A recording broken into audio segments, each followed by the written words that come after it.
Let's do it.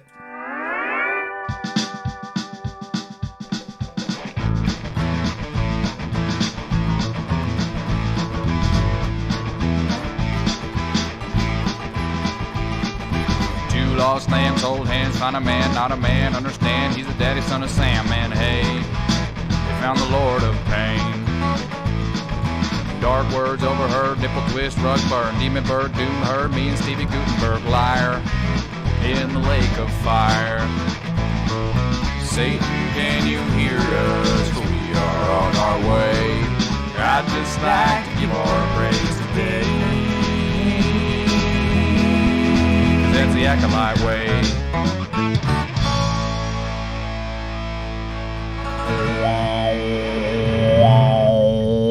Rugalator. Hello, everybody. Cast a little bit late. I don't quite know why. I got a message saying I'll be with you in 35 minutes. Then I got a message saying I have to go home.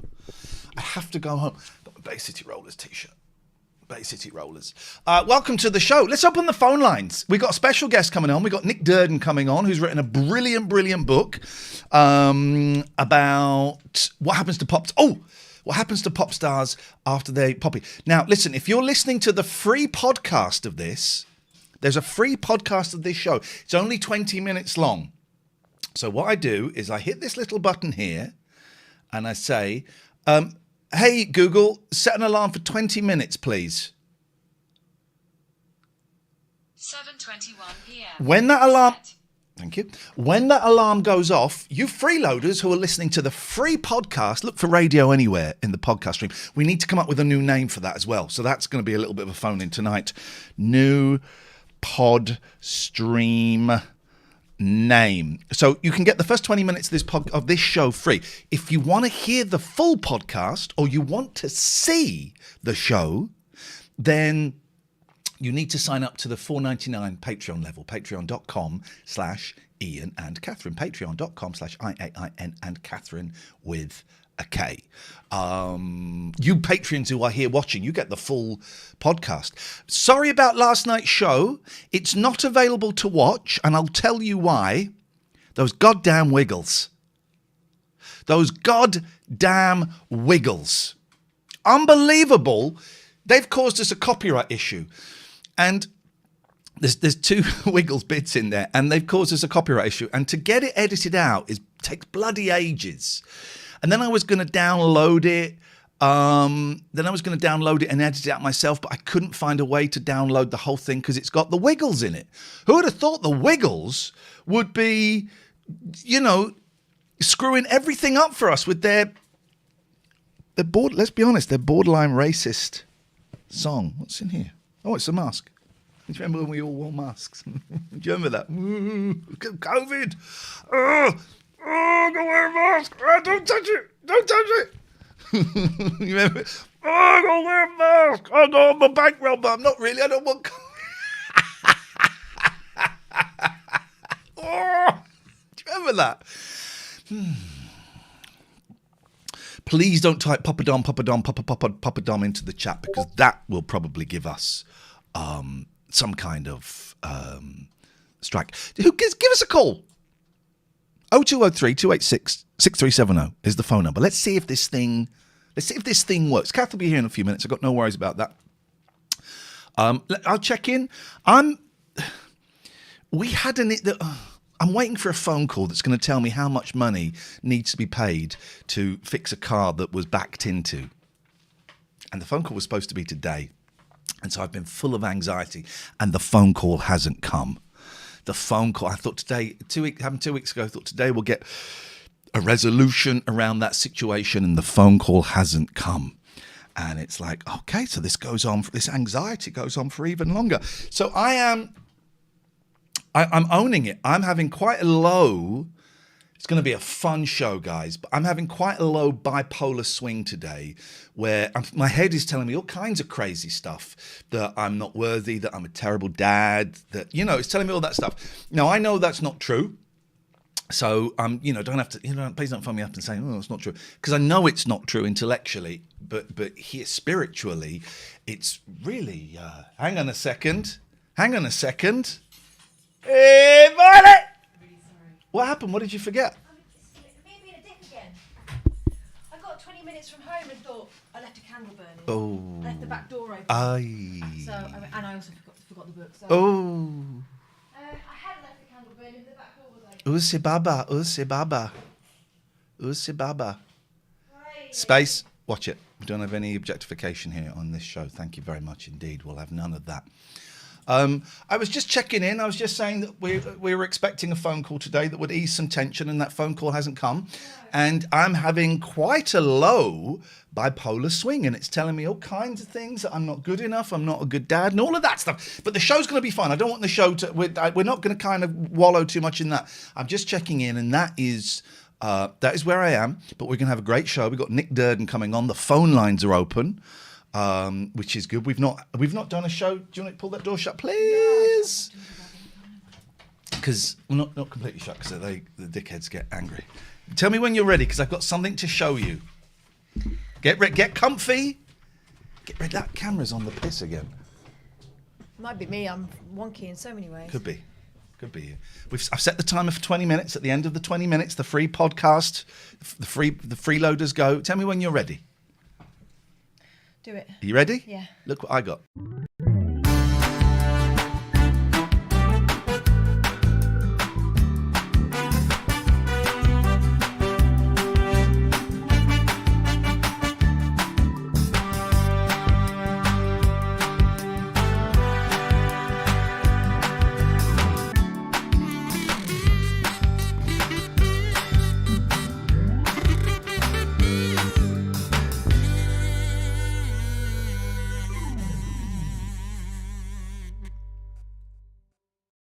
There you go. That's understated, isn't it? Thank you, Jeff. Thanks, Popazy, Jeff. for that. Do you just want to say something? Because I want to make sure our levels are the same. Hello, and There- greetings, there and we go. welcome I'm a to little bit this. louder. There we go. That was Jeff did that. Thanks, Jeff did Jeff. that. It's That's good, brilliant. isn't it? I was just saying, last night's YouTube video is unavailable to watch because of the Wiggles. Yeah. We got copyright struck by them goddamn Wiggles. Turns out they're not such fun-loving guys after yeah, all. they're a bunch of pricks. So the diggles. the Diggles. So so we're sorting that out. Can we test the phone line, please? Can we get a phone call? That's from Jeff, Popazy Design. Thank you, Jeff. Can we test a phone call? I just want a phone call. 0203 286 6370, because I just want to test the phones. Or if you want to Skype us, TLNA with video, I'm up for that as well. That would be a really useful start. You know, I basically rolled this t-shirt. Yeah, very nice. Where did you get that? The 70s? They got it from the 70s. From the olden days. The 70s in Uxbridge.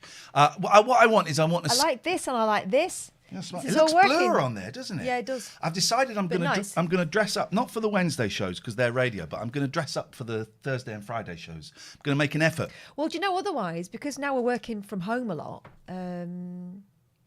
I will descend into scruff-wiffery. Yes. I think also these are like, you know the patrons we had before the break? Yeah. Oh, scumbags. These. Creme de la creme. These are the cream of the cream Patreon. You guys is what we're talking Yeah, about. This you. is a private conversation, but you're part of it. You guys, not you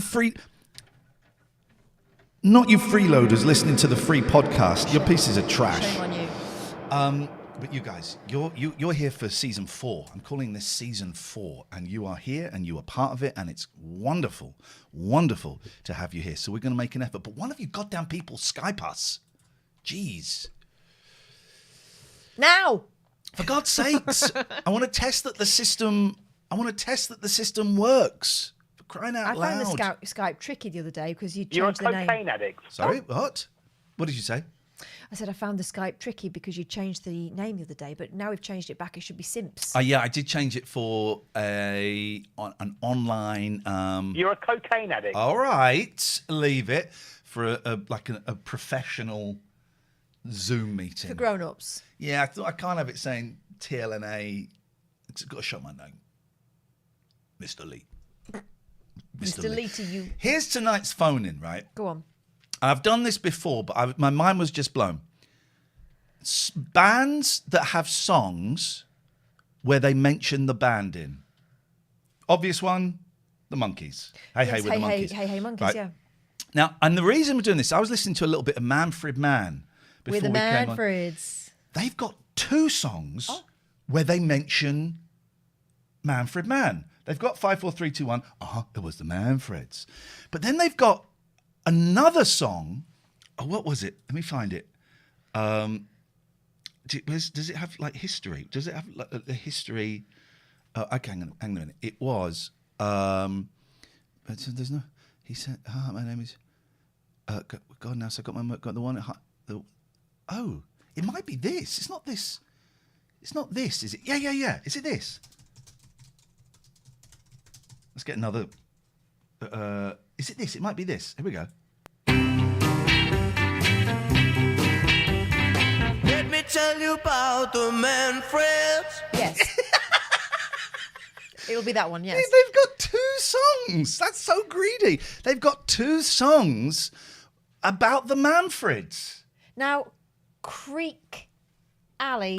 Mamas and Papas. Doesn't say Mamas and Papas in it. But it talks about them. All right, so we're all right with names. They're talking about the band members. Spice Girls. Oh, Wannabe does, doesn't it? Yeah. The Beatles did it. LL Cool J mentioned himself a lot. I don't think we're going to include rappers. Rappers do, because that's the way they label I don't think their we're going to stuff. include rappers. Is that racist? Potentially, yes. But listen, I'm a white guy. I'm a white middle-class guy. I got nowhere I can speak freely, all right? No, we're not going to include rappers. The Beatles did it a few times. The Glass Onion. Britney. It's Britney, bitch. When does she? Where is that? Where is that from? It's from the everybody in the one she did with. It's the one she did with William. I don't really know that one. It's true. She starts off with it. Ant Rap by Super Saint. Yeah, Madness. Madness made a film that I haven't seen for about 25 years, and it was the Madness story, right? But it starred Madness. Oh. I wonder if we can find a trailer for that. It was a really, really good film. I remember they have a fight in a toilets. But it was made surprisingly early. Richard's in the chat. Richard, what was that film called? My sister says, I like it when Phil Oakey says this is Phil talking in Love Action by the Human League. I don't really know that. I love your Love Action. Yeah, he does. What's the film called? Take It or Leave It. Take It or Leave It trailer. This is an insane. Here we go. Look. So this is Madness in a film about madness. Yeah. Oh, hang on. Hang on a minute. Still early days. I'm going to press that button. There we go. See, got it all sorted. Got the rainbow back. Can I sneak one in from It's Umpa? Yeah. Chaka Khan. Chaka Khan. Chaka Khan. About 8 o'clock. Fine. All right, okay. Thanks very much. And I better ask you now, what do you call yourselves? Madness. Madness. It's a surprisingly good film. We're going to get done for the music. Turn the music down. Shut up, Suggs. So let's then going on. Look at the old Underground. I remember the Underground looking like that. I've just thought of some more. Yeah, go on. Utah Saints. You. Oh, Christ. They played at my college summer jamboree. What do they call them? What do they call the summer jamboree at The college? knees up. Yeah, the college knees up. Here we go. Do you know who did my freshers that I had to leave because I had freshers flu? Ant and Dec. Let's get ready to rumble. We had, not for our freshers, we had Steve Harley and Cockney Rebel, but for our summer knees up, we had Rolf Harris, who apparently asked one of the young girls for a blowjob. Woo! Young women. We had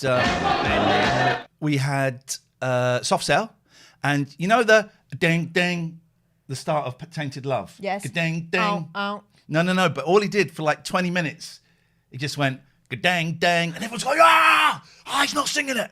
Dang dang, like 20 minutes What a of tease. going dang dang. Hey, a friend of mine interviewed Rolf Harris once, and I told him as a joke, ask him about his blue stuff. Yeah. Oh. He went nuts. Oh. He went, because my mate's Who's trying to log into our Patreon? Me. Oh, okay, fine. I'll give you that. It's because I've this phone shenanigans afoot.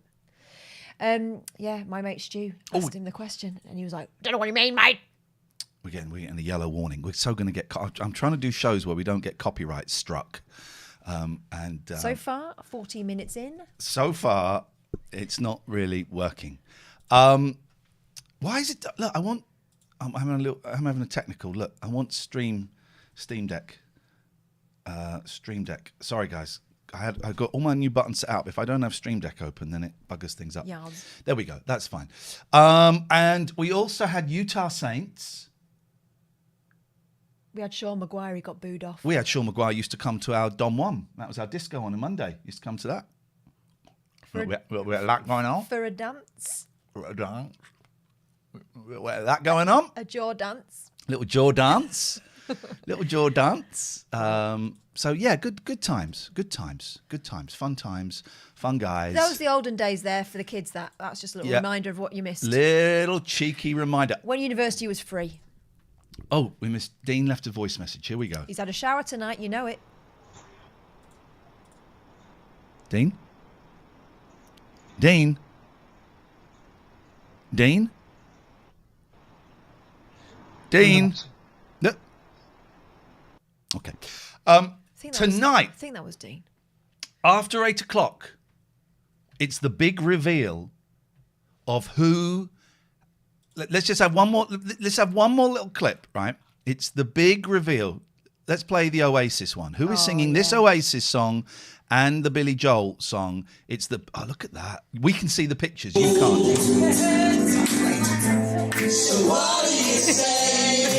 It's a big sing along, but there is a big star leading the sing along.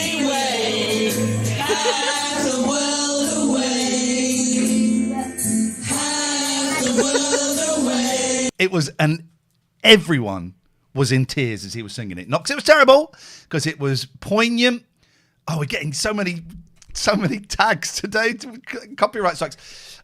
Not because it was terrible, because it was beautiful. It was meaningful.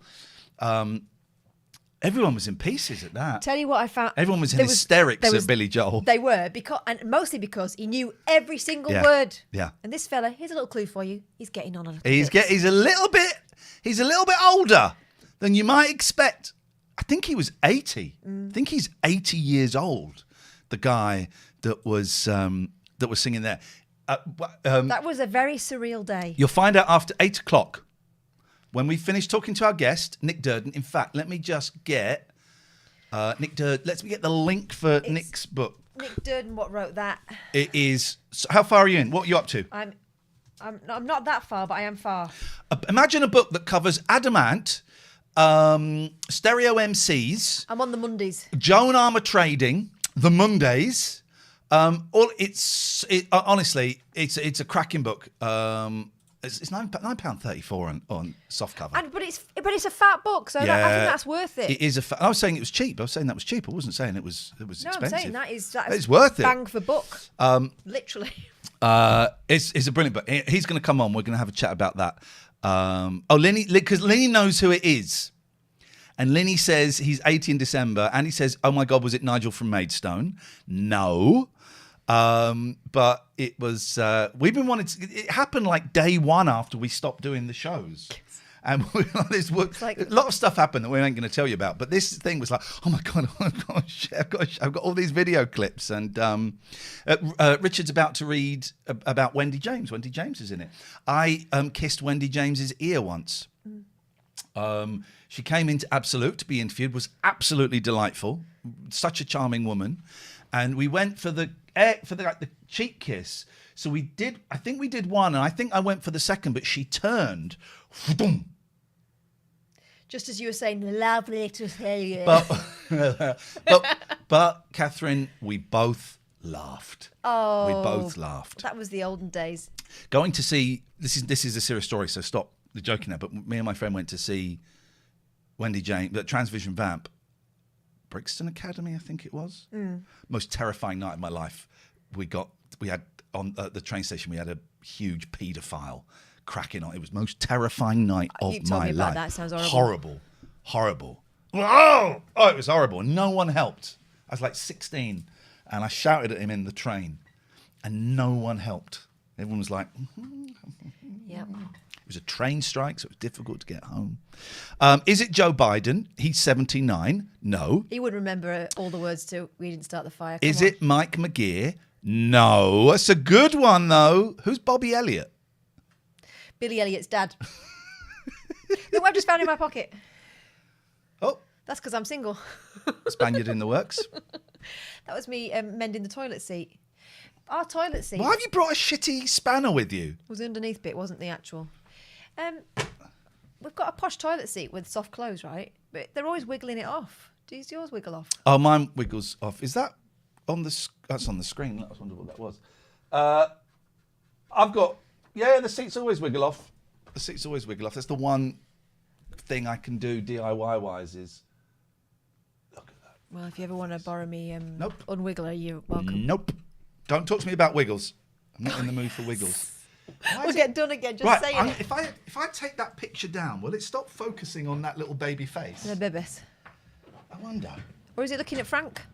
No, because it's focusing on the mirror. Come here, little babies. No. It's focusing on the. Oh, stay that wall where I put that. That's on the... Thingy. yeah. Let's see. Let's see. God, you can see that from there. It'll be the mirror. Is it not my great big white moon face? Do we need to... There we go. We're in. No, we're in. We're in. Started watching a film today called Red Russian. It's about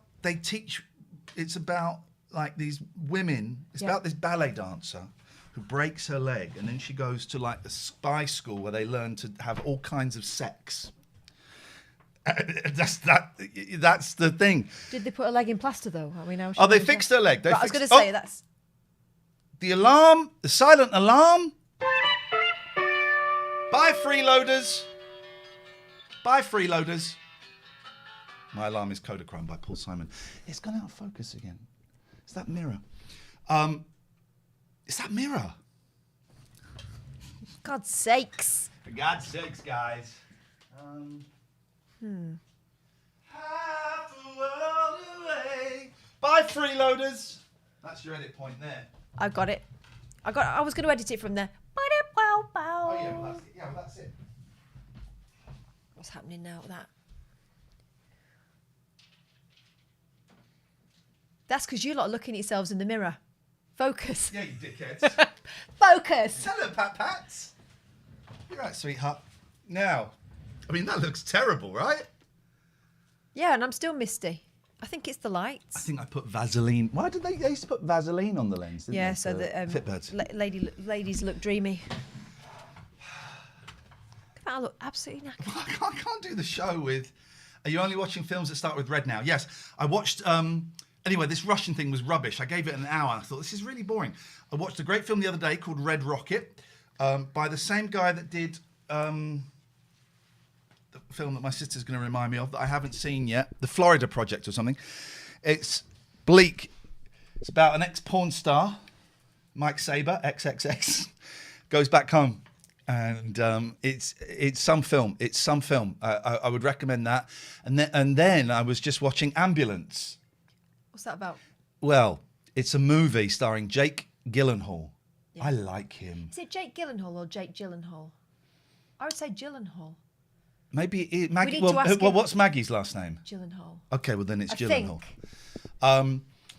And I'm enjoying that movie. It's a silly old romp. They do a bank robbery and then they hijack an ambulance, and it's absolute bollocks. And I'm loving it. Tangerine and The Florida Project are done by the same guy that did Red Rocket. That's a great film. My latest views. Derry Girls, very funny. Okay. I think it's series 2. Very funny. Like that. Continue. The New Circle is on Netflix. The New American Circle. Really good. Baby Spice and Scary Spice are in it. Oh. And I was binging that, and then it said more episodes next week, and I did a swear because I was so up for watching the whole thing in a wanna. Apparently it's Jake Gyllenhaal. Jake Gyllenhaal. According to Dave. Thank you. Thank you very much indeed. Apples. And I also watched yesterday, I got it wrong. It's not The House on the Hill, it's Cabin in the Woods. House on the Hill's a different thing then. Yeah, well, obviously they're different films, I yeah. want to see that. House on the Hill is a film. It's a horror film. What's the Cabin in the Woods? Fun It's film. it's a horror film. Oh.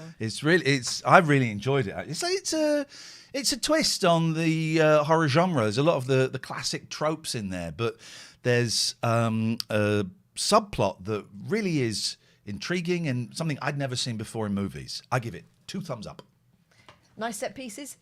Really good set pieces. Polls, everyone. Apples again. Derry Girls is series 3. Sorry, that was off-putting for one of you. Here's the thing, right? We want to get...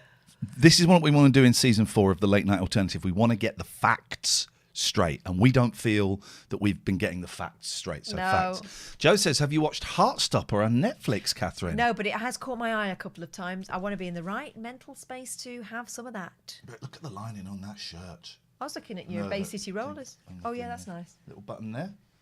Little button there for you. Oh, no, you're putting there your pills. I don't know what that's for.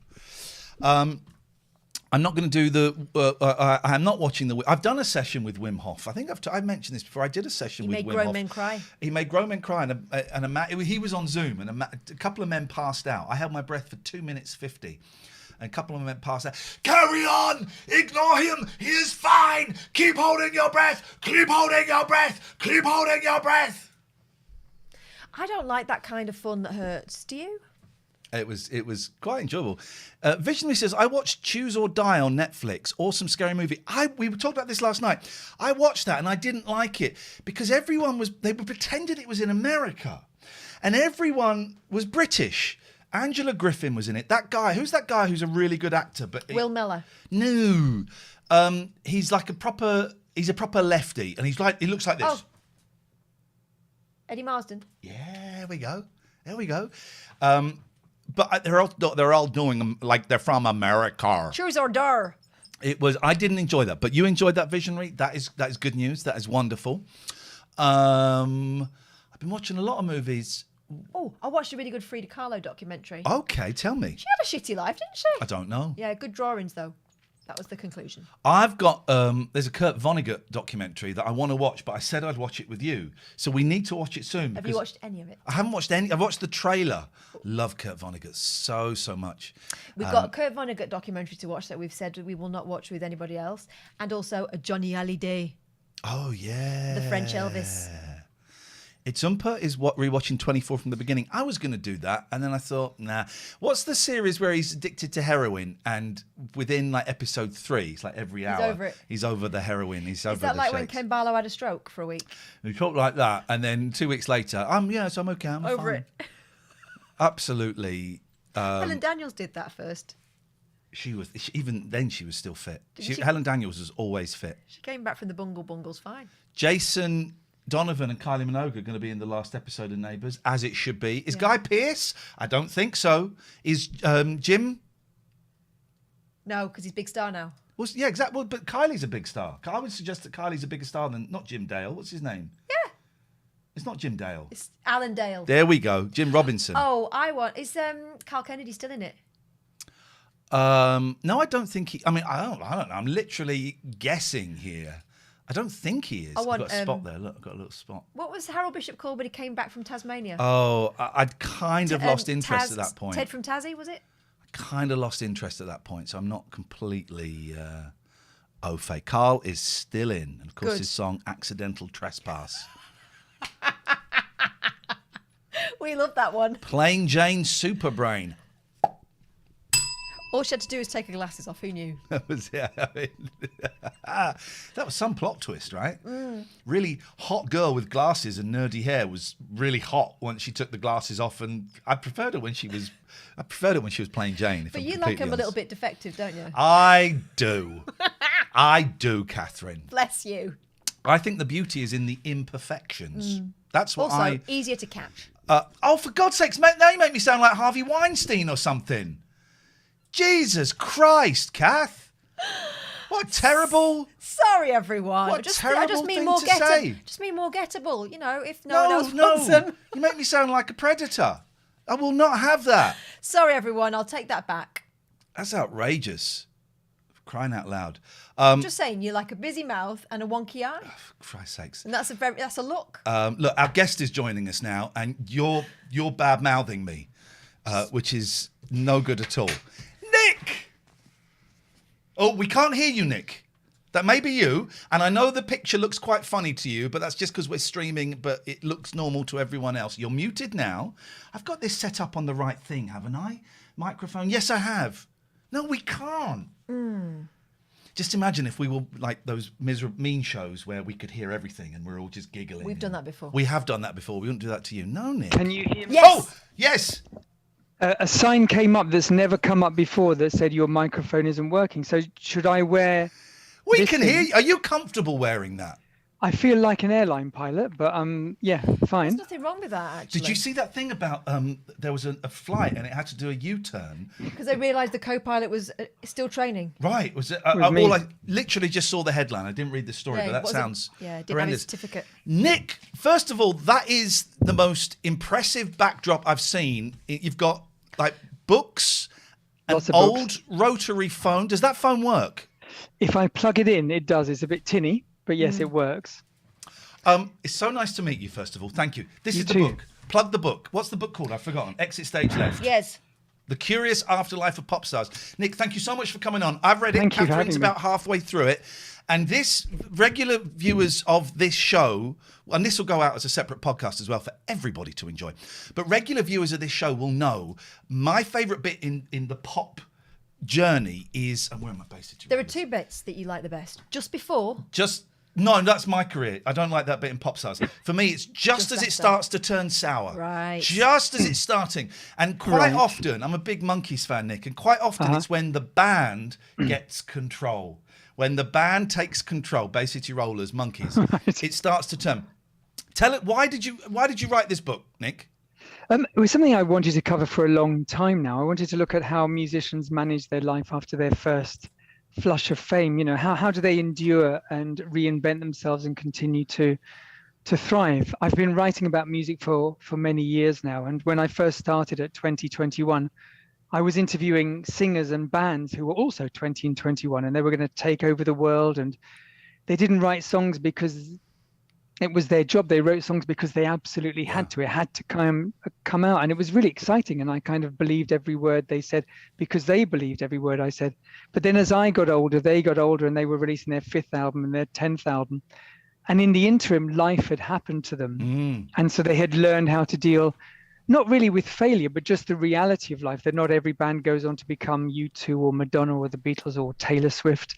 And I found that they became more interesting as they went along, perhaps in the way that all of us become more interesting, because our backstories are now behind us and it kind of forms the people we are. And I knew there would be stories there if people were willing to talk about it. I'm surprised. How did you word it in the email? Because I'm surprised that so many people from so many different, big stars, kind of smaller stars. I'm surprised you got that many people. How did you word it to them? I suppose the honest answer is I was entirely honest Right. with them. And I came from a point, and you've read the book, so I hope you'll agree with me. I came from a point of pure admiration for them. Yes. I've been doing this for 30 years now, and I don't think I would have interviewed bands for such a long time if I didn't really admire them. You know, these are people who dared to dream and then had that dream come true. So I kind of find them amazing, and full of admiration for them. So, and I knew that at the beginning of an act's career, there's a disproportionate amount of attention placed on them. So when the music press was still around, we would be sent to interview bands all over the world and document everything that they said. And I got the sense that they liked being listened to. By the time of their 5th album and their 7th album and beyond, they had just as much to say, but people weren't listening because the zeitgeist had kind of gone that way. So I just asked them completely honestly, what's it like to not live for that 15 minutes of notional fame, but to make this your entire career, that what you do with your life is write songs in the hope that I sing them when my heart's broken, or when I'm cooking for the family, or when I'm walking the dog. What's it like that songwriting is your job? And what's it like if your audience sometimes diminishes, as most people told me? At some point, your audience will slightly or greatly diminish simply because we are fickle. We move on to the next thing, and then we move on to the next thing after that. And the people who did say yes, and I suppose the inference is there is that lots of people said no, but those who said yes seemed to really enjoy talking about it, and they were philosophical and existential, and they made me laugh, and sometimes they brought tears to my eyes, but they had such mettle and determination about them. They'd been tested, but they were never going to stop because they'd found that one thing in life that they really wanted to do and they were good at doing. And that was the thing. When we heard about it, we're both a bit, is this going to be a little bit snarky? But it's not, is it? No, not at all. And Good. what I also found beautiful about it is, like you say, as people get older, they've got more stories to tell. Yeah. They also have less to lose by being honest, right? When Completely. they're younger, they're overwhelmed by it and they're being really sort of pushed in a certain direction Yeah. by people who appear to know better. Yes. Here they're speaking of themselves. Yeah, they're being marketed in the early days, and what a lot of them told me was that perhaps they liked the concept of fame, but they were then being marketed, and they were being told what to wear and what to say, and they were being sent on this plane and that that train and this TV station and that radio station, say this, talk in sound bites. And I realized as a journalist initially that there's a reason, I guess, why so many of them wear sunglasses, because they are hiding, they want to keep something to themselves. And many people in the book say time and again in different ways that they didn't like fame. They found it a poisoned chalice. They felt that they were being compartmentalized and shoved down a road they didn't want to go. They wanted to write different kinds of songs, but because they'd had hits, the record label said, no, write more hits and lose a bit of weight and stay cute, and whatever you do, don't talk about drugs. And so it was just this weight around their shoulders. And the moment they kind of shrugged it off, they all seemed to embrace it and think, thank God for that. It was a giddy carousel. I enjoyed it while I was on.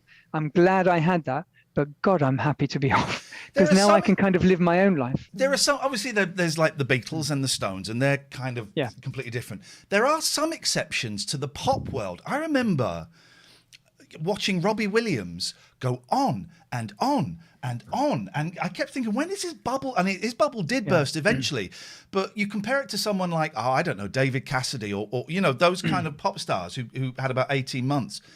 He went on for years, and take that, are bigger than they ever were. And if you follow the history of pop, they should be like a pub quiz question now, shouldn't they? Yes, they should. I think they've learned from their predecessors' mistakes, as your T-shirt reminds us. The Bay City Rollers were really taken advantage of and hung out to dry. So the bands, the boy bands and the girl bands and all bands of the 80s and then the 90s and beyond saw that. They watched it with interest, I guess, and an awful lot of sadness, and thought that's not going to happen to us. And that's why I think Robbie, who I speak to in the book, is so fascinating, because although he had all the talent to survive forever, as you said, Ian, he was somebody who was going to crash and burn. He suffered with depression over the years, and he was very fragile. As much as he had a huge ego, he was quite fragile as well. So his narrative was someone who was going to be a firework. He's going to look really good when he's up in the sky and then come to earth. But he didn't. He managed to sustain it.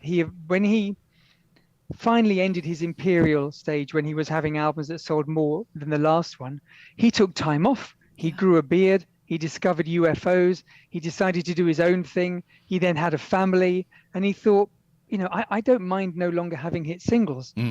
Absolutely, part of him would still like to be number one, but he knows what that costs him, and he's done it for 30 years. So he will never, I think anyway, stop releasing albums and playing live, but he will do it on his own way, in his own time. And that's directly because the members of Bay City Rollers, to name but one, didn't. And look at Bros as well. Bros were another one of those acts who really didn't, they really had a kind of hard time, and even they are kind of coming back, aren't they, in their own way? The really big bands that burn very brightly, there does seem to be a period of inevitable obscurity, but if they can just ride that obscurity out 15, 20 years, they can be big nostalgia stars. Remember when that Bros documentary came out 3 or 4 years ago, and they were playing Earl's Court. Not Earl's Court, sorry, the O2. They were playing the O2, Earl's Court. I'm so old. And there is, again, the Beach Boys are slightly different, but they had a period where they couldn't sell 200 tickets to a show. And they can't. You have to kind of ride out that fallow period and then come back as a nostalgia.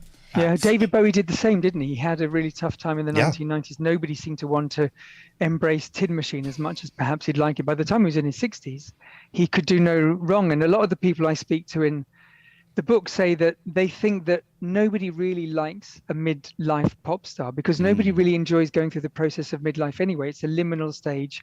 We struggle with it. So when we look up adoringly at pop stars, we do want to see the cheekbones, the 27-year-old forever, or we want to see them at the other stage of the year. If they haven't died and they reach their 60s and 70s and beyond, then we reassess their back catalogue. They become They become legends and icons, and that's what happened to Bowie, and that's what happened to Leonard Cohen and Bob Dylan, who I think just a couple of years ago had his first US Billboard #1 album. Yeah. So those artists who are currently in their 40s and 50s have never gone away. If you look at Spotify, they are constantly releasing albums, they are constantly being streamed, but yeah, they're waiting patiently for fad and fashion to come back round to them and say, they're still here and they were fantastic all along. Let's embrace them again. And I love that. I love the fact that they are there throughout our lives. I was just thinking about when we went to see Cher. Oh, bloody hell. Yeah, that was insane. And also, in the same year, we saw Ronnie Spector, who should have been as massive as Cher. Ronnie Spector was playing a 3/4 full Shepherd's Bush Empire. Cher was playing a couple of nights at the O2. Both of them sounded like they did on the records. Yeah. You know, they were absolutely fantastic. There's no reason why she shouldn't have been as big, apart from her choice of marriage, I suppose. We need to talk about Adam Ant, right? Because you interview Adam Ant in the book, and I'm trying to remember, maybe 10 years ago, my sister's in the room and she'll know when it was. I worked at Virgin or Absolute, it may have been then, and we had an email. Anyone want Adam Ant? No one went for it. I went, I'll flipping have Adam Ant. You know, he'd not been around for a while, but I remember my sister was a huge Adam Ant fan growing up. So I got Adam Ant in. Now, he was eccentric, as I want all my pop stars to be. He wouldn't come in the building unless my producer went and met him. He brought in Andrew Sachs's granddaughter, who'd slept with Russell Brand, you know, as part of that whole Saxgate thing. And during the record, she kept saying, you can ask me about that if you want. I'm thinking, I don't want to ask you about that. He was delightful. He phoned up my sister and left a message on her aunt's phone. All right, Joe, it's Adam Ant. And we got on. But, and obviously he's slightly different in that he has serious mental health issues. I think he's bipolar. I can't quite remember. But his comeback was very odd. I saw him play 2 gigs. One was the one I think you write back in the book, but it was at the Electric Ballroom in Camden, where it started at 7:30. So me and my sister got there at 8:30 because who wants to see the support act? He'd already done an hour. What, like a kid's party, 7:30? Yeah, he'd already done an hour. Tickets like 50 quid. We got free ones. So he saw that, and it was like 2.5 hours, and he was doing Rolling Stones songs, and it was people were like wandering about and bored. And also, I had the great pleasure of introducing him at the garage. He did like a little solo gig with his Rickenbacker, and I got to go, ladies and gentlemen, please welcome Mr. Adam Ant. He's slightly different because I think he sees things slightly differently. How did you find Adam when you just to be him? clear, I didn't interview him for the book. I'd interviewed him 10 or 11 years ago when he played those garage shows. Right. Okay. And I included him in the book because I found his story so powerful, and he was so eloquent in talking to me about what it's like when, you know, I think he was diagnosed bipolar, and he said that he constantly has this creative tornado going on in his head. And at his heyday, when he was able to express that creativity through, you know, being on Top of the Pops every other week, you know, being essentially the biggest pop star in the world, and certainly getting me interested in pop music for the very first time as a 10 or 11-year-old, he had an outlet and he felt good with himself. He could manage that. When that went away, he said, it was much harder because he still had all the creative urges. And when it went out, it didn't seem to reach that too many people, and that was frustrating for him. But I thought he was so inspiring when I talked to him, because he was talking about mental health at a time that I hadn't heard it within the media. It was not on the front pages of all the paper. And he said that I really want to talk about this because I'm not the only one. I think you'll find many people within the creative arts and elsewhere suffer from mental health issues. And if we talk about it more, we will understand it more, and we'll reduce the stigma. And I thought, obviously, in the years since, it's now become this. It's everywhere. So just as he was a trailblazer in the early 1980s with music, he kind of became a trailblazer in talking about what happened behind that afterwards. Sorry to interrupt. It was a brave thing to do then, because he was a joke. Really? He was a joke. He went to a nut house. He shot a window in a pub. He was a joke, you know. He was angry because he was constantly being prodded. And, you know, that's the awful thing, that once you're a pop star, you are always a pop star. So I understood that he was just trying to go about his life quietly. Somebody will recognize him in the, you know, post office queue or down Give Little him some or of wherever. that. You're right, Adam. And that's awful. You know, you think, so he could never kind of relinquish that or leave it behind, or just lead, in inverted commas, a normal life. So there is a kind of stigma. So if you then have an afterlife, wherever it may take you, you are constantly being dragged by, hello, Adam, hello, whoever. Yeah. And that must be quite difficult. And he did struggle with it quite reasonably. Being recognised is great when you got a load of money. But when you ain't got no money, it's shit. Very quickly, just the last thing on Adam Ant. People forget how big he was. He was the only white artist at the Motown 25th anniversary show, you know, and I think he's smoking crack with what's going on? Who's what? Marvin Gaye. Marvin Gaye. I think no, he would have been dead by then. He was doing anyway. But he's the only white artist at the Motown 25th anniversary. That's crazy, right? How cool is Bill Drummond from KLF?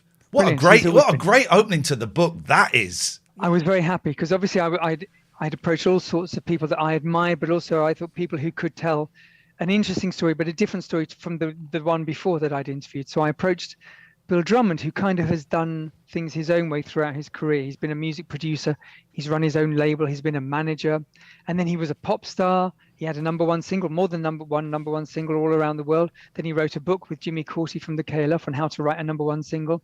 And then at the very height of their career, they did what very few bands ever do. They bowed out on top and disappeared, and he went on to become an art provocateur. So I asked him to contribute to the book. Could I speak to you? And he declined to speak to me, but he said he would write me a couple of plays.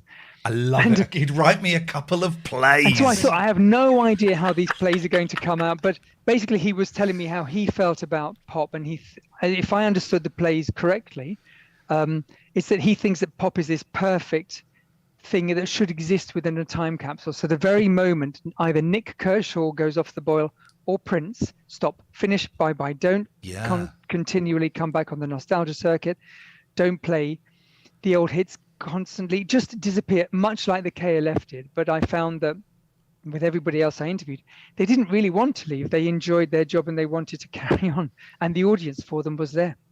If you see me typing, it's just because I'm putting the link to the book in the chat. And if you're listening to the podcast, we'll have the link in the podcast in all the details and stuff there. I wanted to ask you about the Happy Mondays and how on earth Bez and Sean Ryder ended up being, well, basically sort of national treasures. Who would have thought it would be those guys? What an amazing story. That's the great thing about music, isn't it? It kind of throws up all sorts of pop stars, from the brilliantly produced to the seemingly chaotic. And I suppose the Happy Mondays seemed like one of the chaotic bunch. But I've interviewed Sean several times over the years, and he's an incredibly sharp, clever character. You know, he liked to have fun when he wasn't playing music, and probably while he was playing music. But he said that once the Mondays imploded, as most bands do, he was never just going to go away. He was in this for life. So he started another band, and that did even better, Black Grape.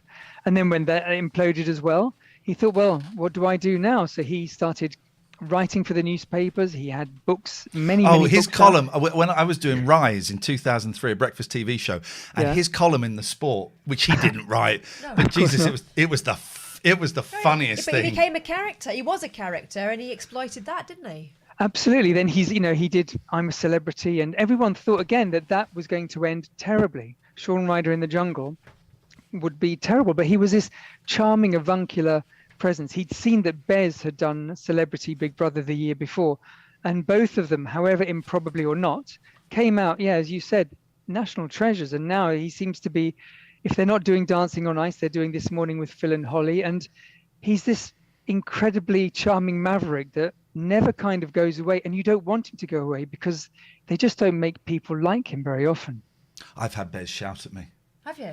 Yeah, he was on a TV show I was doing on BBC Choice. It used to be on BBC Three, Liquid News, and it was you'd have two guests and you'd talk about showbiz. And he was talking about the Falklands War, and in my ear they're going, "You got to move on, Ian. You got to move on.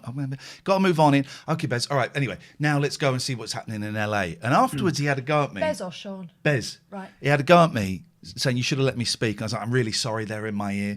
And then like a year later, I was at some event done by Clint Boone, and Bez was there, and he kept me going, "You're that fucking wanker that wouldn't let me." And I was like, "Oh, for fuck's sake, man!" It was not a very pleasant experience. I tell you who I like in here, Tim Booth. Tim Booth from James. That was a great story, right? He completely changed his life. I found that because music seems to be such a satisfying pursuit for anybody who pursues it, once it's over for them, or once they've left or music has left them, they find it really difficult to fill that vacuum. What are they going to do next? Tim Booth was always a bit of an outlier in that regard anyway. He moved to Northern California and now teaches various kinds of alternative practices. So he does these amazing dances that he always did on stage anyway. Yeah. He was always incredible to look at. He now teaches that to people. Wow. He acts occasionally. He's recorded with Angelo Badalamenti, and he agreed to come back to James only on the understanding that they wouldn't simply be a heritage act. As much as he was proud of their back catalogue, he wanted to look to the future.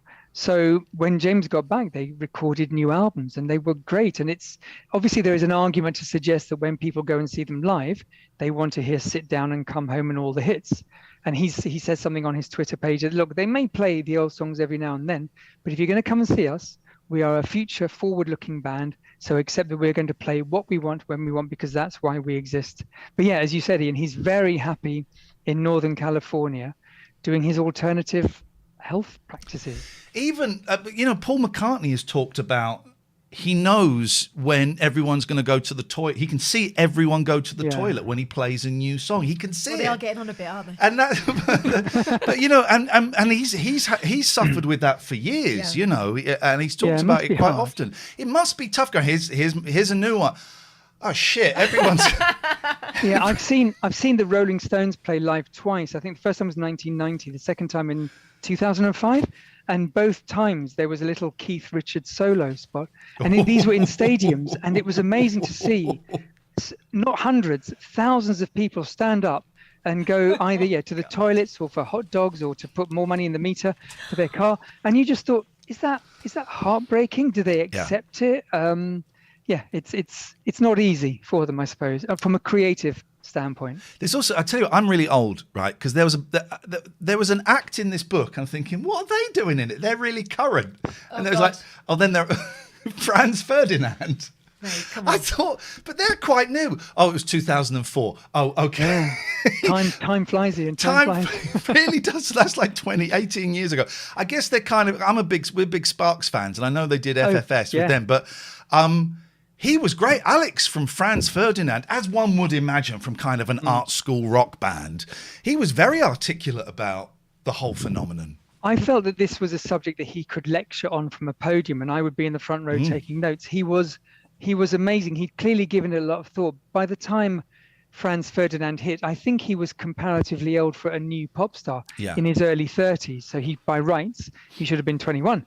So he had prepared for it. So when they took off stratospherically, I think I sensed that part of him wasn't surprised. He knew how good they were, how much of a finished article, but he also knew that this was a moment in time, and moments in time pass.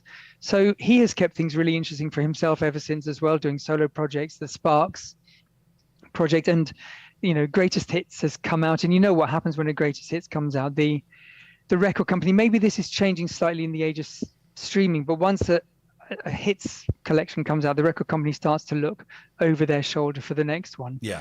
And so I got the sense, from Alex Kapranos, he wants to keep things interesting. He knows that it will never be 2004 again for Franz Ferdinand. There will never be that incredible urgency around them, that incredible excitement, because we've had the excitement and that excitement has passed. But he told me that ultimately he wants to die on stage. He is never going to stop, no matter what happens. This is him for life.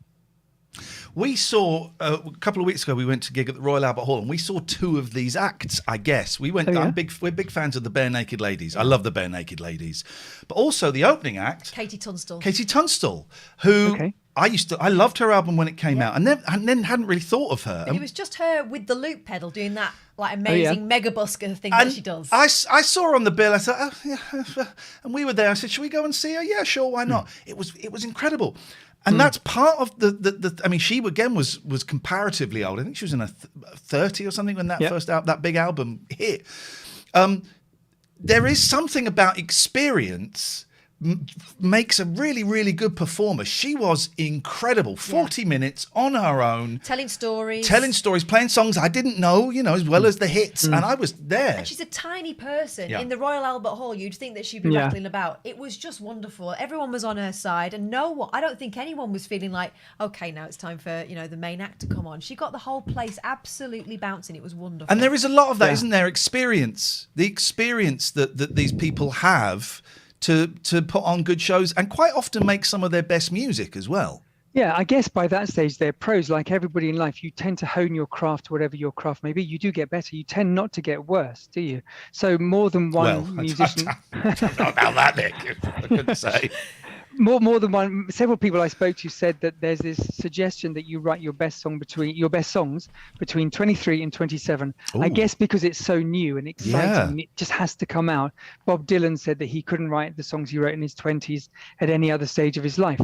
But that didn't mean he got worse. He got much better. And as you said, when you go and see these bands who've been around a while, we may have forgotten about them, and they never go away. But more importantly, their songs never go away. What I loved most about, or so interested about in this industry, is that you can have 3 minutes of inspiration 10 years ago, 50 years ago, and that 3 minutes will work for you forever. The song will be covered again by other people. It will be used in a mobile phone advert, or you will bring it back out in a 25th anniversary, and the song will just bring you from obscurity or the margins right back into the spotlight. Because as much as the songs get old, in a literal sense, they never really do they? Yeah. So to watch Katie Tunstall with her pedals, which was so dazzling umpteen years ago on Later with Jules Holland, because I personally had never seen it, was amazing again. You think, I remember this, I love it. And it taps into nostalgia as well.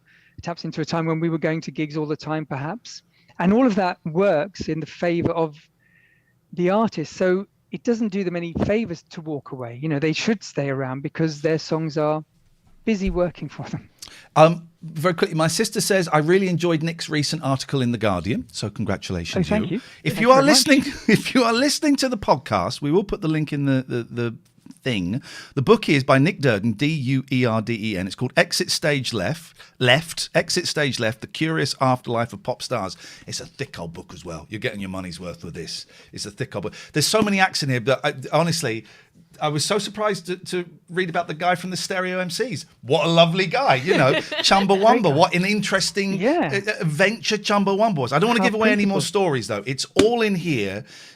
And, it does go from the Stereo MCs to Joan Armour Trading to Adam Ant. It's nuts, the line it follows. Nick, is it too early to ask, are you working on something else? I'm certainly not working on anything else at the moment, no. You're done. I'm waiting. I'm done. Good, yes. Good.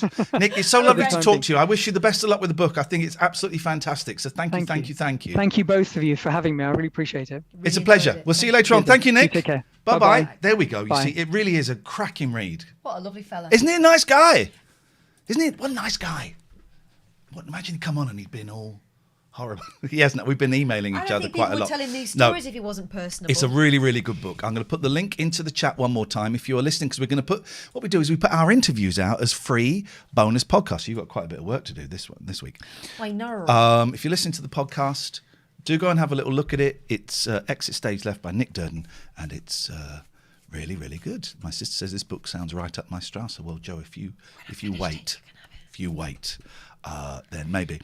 0203 286 6370 is the telephone number if you want to give us a call. I guess it's time for the great reveal. Do you think it's time for the great reveal? I think we could probably reveal a little, yes.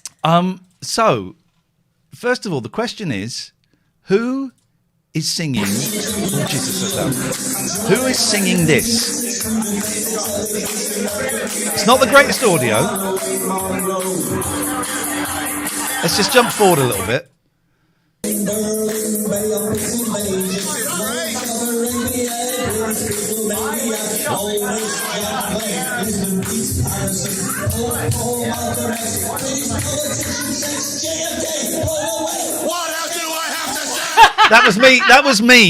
That was me at the end. But all the way through it, we're willing him on because there's a lot of lyrics there. And also, the competition yesterday was, this is the same weekend, complete the sentence. Catherine and I were talking to blank when blank knocked on the window and waved at us. Right. Shall we do the reveal first? Ladies and gentlemen. I'm a little bit nervous because they go, what's an anticlimax? It isn't an anticlimax. It's great. Well, let's just show it. Ladies and gentlemen, would you please welcome Mr. Sid Little singing Billy Joel's We Didn't Start the Fire. It's Sid Little, ladies and gentlemen, to an audience of about 15, 20 people, including me and Catherine. We're in Sid Little's pub. The steamer. He'd just gone and got me and Catherine. Is that what it's called? Yeah. God, that's unfortunate. He'd just got me and Catherine a glass of white wine and a fizzy pop. He was serving spicy chicken wings.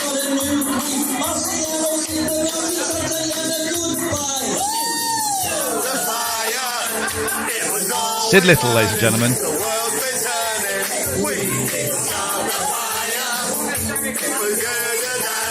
I didn't know the words to this bit.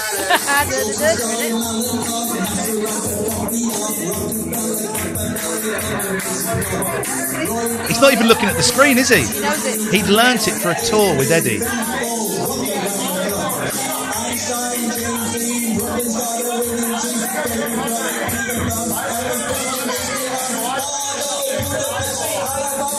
Isn't it brilliant though, right?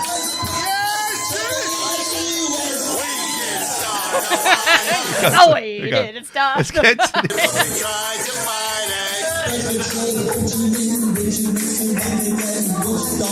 Just imagine him saying these words. What was that? Iain Lee Katherine Boyle. Iain Lee Katherine That Boyle. was Eddie's kids. Iain Lee.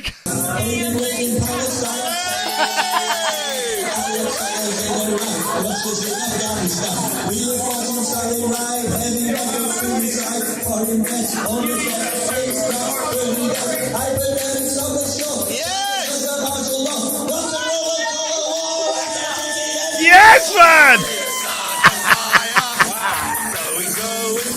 I don't know the words here, as you will hear.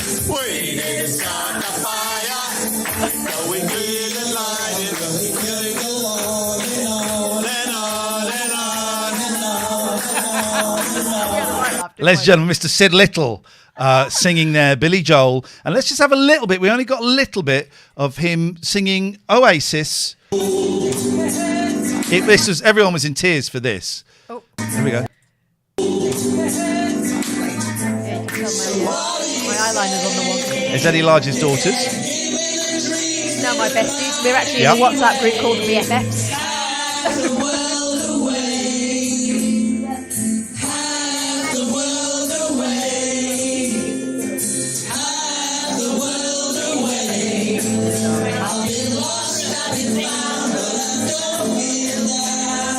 It was nuts. We had the most insane. The day after we finished doing this and we went on our sabbatical, we went up to Blackpool, of all places, didn't we? Yeah. Tell them about that. I hadn't been there apart from on a hen night, which we don't discuss anymore because what happens on the hen stays on the hen. I hadn't been there since 1986, and to commemorate that, Ian put his 1986 Spotify playlist on for me, and we drove around. We tore up and down the strip a little. So we got invited. There was an unveiling at the Winter Gardens of a portrait of Eddie Large, and we were invited by Eddie's son because we interviewed him on the show. And because we put on this, well, I put it on, and you helped out. We put on this kind of Q&A. He hadn't done a live show for years and years and years. It was like a homecoming, actually, it turned out to be, I didn't it? bullied him into doing like a live show. I bullied him, and we had him on the show. I said, would you fancy doing like a Q&A show? I'd host it. You get all the money. No, not interested. I'd email him a month later just to say, I could do it. We could do it in Bristol. It's 20 minutes away from you. No, not doing it. Then a month later, I got an email saying if I did it, it would have to be in Portishead so that I wouldn't have to go because that's where he lived. We did this show, and I didn't realise how important it was, how significant it was in his life. And of course, he died just over 2 years ago, COVID. And I've been in touch with his son and his wife, and they said we would love to invite both of you to the unveiling of this portrait at the Winter Gardens. Yes, mate. Blackpool weekend. So we went Saturday morning, and I'll fill in the blanks. Catherine and I were talking to Linda Lusardi when Kevin Keegan knocked on the window and waved at us. It's true. There's a sentence again. Catherine and I were talking to Linda Lusardi when Kevin Keegan knocked on the window and waved at us.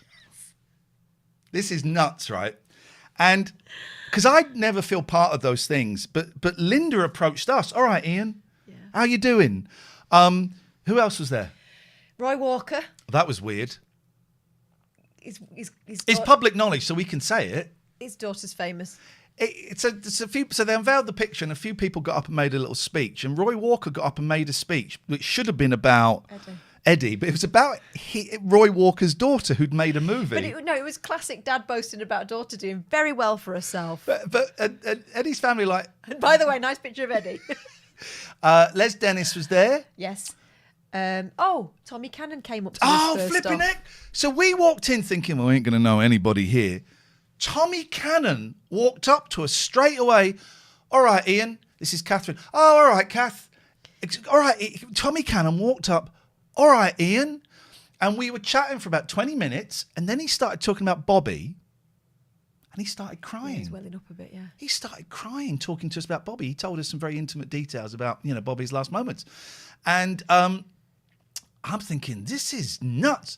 So we were there for the unveiling, and I signed a few autographs, that's right. And then we went into, there was this bar. This is in the morning, and there was, nibbles and stuff. And I hadn't spoken to Sid. I've never met Sid. But but Sid was looking at me. I went, all right, Sid. This is a glass. All right, Sid. And then he came over and had a chat, and I explained who we were, and we'd done this show and stuff. And we all got invited. Got a hug from Linda Lusardi. Yeah. And we all got invited back to Sid's pub. Yeah. None of the celebrities came. It was just Eddie's family and me and Kath, and we were there having we were there for about 3 hours in the end, weren't we? Yeah.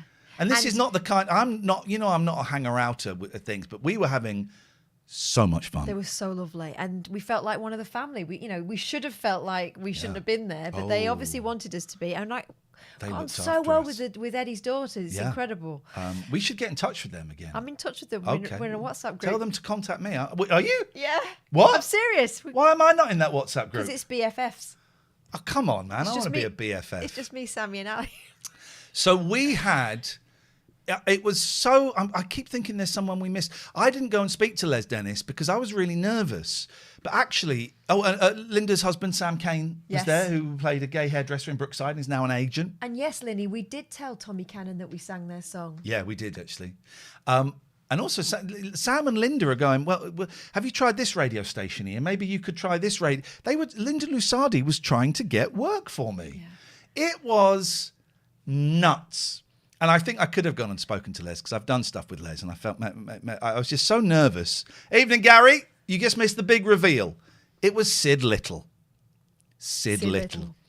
It was the most wonderful, surreal experience. It was well worth the 4.5-hour drive to get up there. It was well worth staying in a haunted hotel. Was your room haunted? My room was haunted. There were certainly noises in my room. I don't know what was going on. It may have been the stags and the hens that were all around my room. Yeah, when we arrived... I was in the noisy end of the hotel. When we arrived, it was like this really kind of, what would you call it? Faded grandeur. Oh, but you can imagine back in the day... I had pictures of the Beatles on the walls where they'd... like the actual Beatles, not Bugs. Yeah. Because people stayed there, it was all, beautiful sort of Edwardian decor. It was gorgeous. But by the time we got there, I don't think they'd painted it since. No. But when we got there was like a load of people drinking in the reception, weren't there? And they hired out mobility scooters for the patrons. We were going to get mobility close. Scooters and we didn't. It would have been so cool. So we were Blackpool Friday and Saturday night. Yeah. We went to Blackpool Pleasure Beach, but it was shut. We were going to have some of that. We did the piers. We had some nice fish and chips. They wanted us to stay at that and we said, "Oh no, we couldn't possibly." That was a mistake. Go and see. They were getting an Elvis impersonator in. Yeah, they were. We were going to go and see a cabaret show. And the cabaret was shit. Oh my God. The cabaret, it said on the website. If you're going to bring kids, that's okay. Just be aware, it's not blue, but it can be a little bit adult. But if you want to bring kids, that's okay. Sweet Jesus. It was the compere, right? I'm going to say some offensive things. The compere was gay. Who cares? He cared because he came out. All right, yeah, I'm a fucking puff. There's some straight lads there. I'm going to fuck you. Oh, I'm going to fuck him later on. Oh, yes, you never had it. Oh, you're going to love it. And that's not even an exaggeration. All Apologies night. for that. That was it. That was his act. And then when he all saw night, the women, Oh, you ugly slags. Yes. Oh, you fat ugly bitch. You'd marry you. That was the act. That was the act. All night, he wanted to bum straight men and call women fat ugly bitches. That was the act. Oh, yeah, and then he had, like, performers on stage. There were 2 singers, both of them pregnant. Great, good for them. They're working through it, but they're very pregnant. Heavily pregnant. He called them fat bitches. He then did a Dolly Parton routine, and we said, right, he's going to come out with fake tits. He did. But they weren't It was dressed. just the padding. It wasn't, he didn't have it, so it was just like pillows. You saw him over a dress. And it was a joke about big tits. Then they did a black medley, didn't they? Before the interval, they did a medley of songs by black people. Yeah. Including Labi Siffre. Oh, God. The higher you build your barriers. They did that. They did Eddie Grant. What was it? And it was all like sunshine. So it's like the Caribbean. But the songs he was singing, I mean, obviously one of them's a protest song. I'm surprised he didn't go with Free Nelson Mandela. It's ridiculous. There was one lad who was a really good singer, the guy that looked like a young Bob Monkhouse, yes. raising the eyebrow. He was good. Yeah. But the compere as well, he owned the club. Yeah, because he said, before you start complaining, I fucking own the place. He didn't do comedy though. So it wasn't like he was doing jokes. It was literally, oh, you've never had a cock up your bum. Oh, you're going to get one later on. And then there was a really old man there, right, celebrating his 90th birthday. Let's call him Sid. Sid's having his 90th birthday. He got sent a Jaeger bomb. He got sent a Jaeger bomb, and then he watched him drink it. And then suggested that he'd seen his penis. I think that was a true story about him having his penis on a... Well, it was a weird story, wasn't it? He's telling... You went to a party and you came out with your penis on a tray. No, there was the compere that had his penis on a was tray. it? Yeah, it was his. I thought it was Sid's. And he called it cock on a platter. That was the punchline. That's not a thing. We can say the club because this is behind a paywall. Yeah, it was Viva Las Vegas or something? No. Viva Vegas? Viva Blackpool. Viva Blackpool. It was Viva Vegas is the diner. Oh, okay. Viva Vegas is the diner. It's Viva Blackpool. And that was the whole act. I'm a gay man. You're a straight man. I'm going to force sex on you and you're ugly bitches. That was it. We left halfway through the second act. We said it long. But then in the interval, right?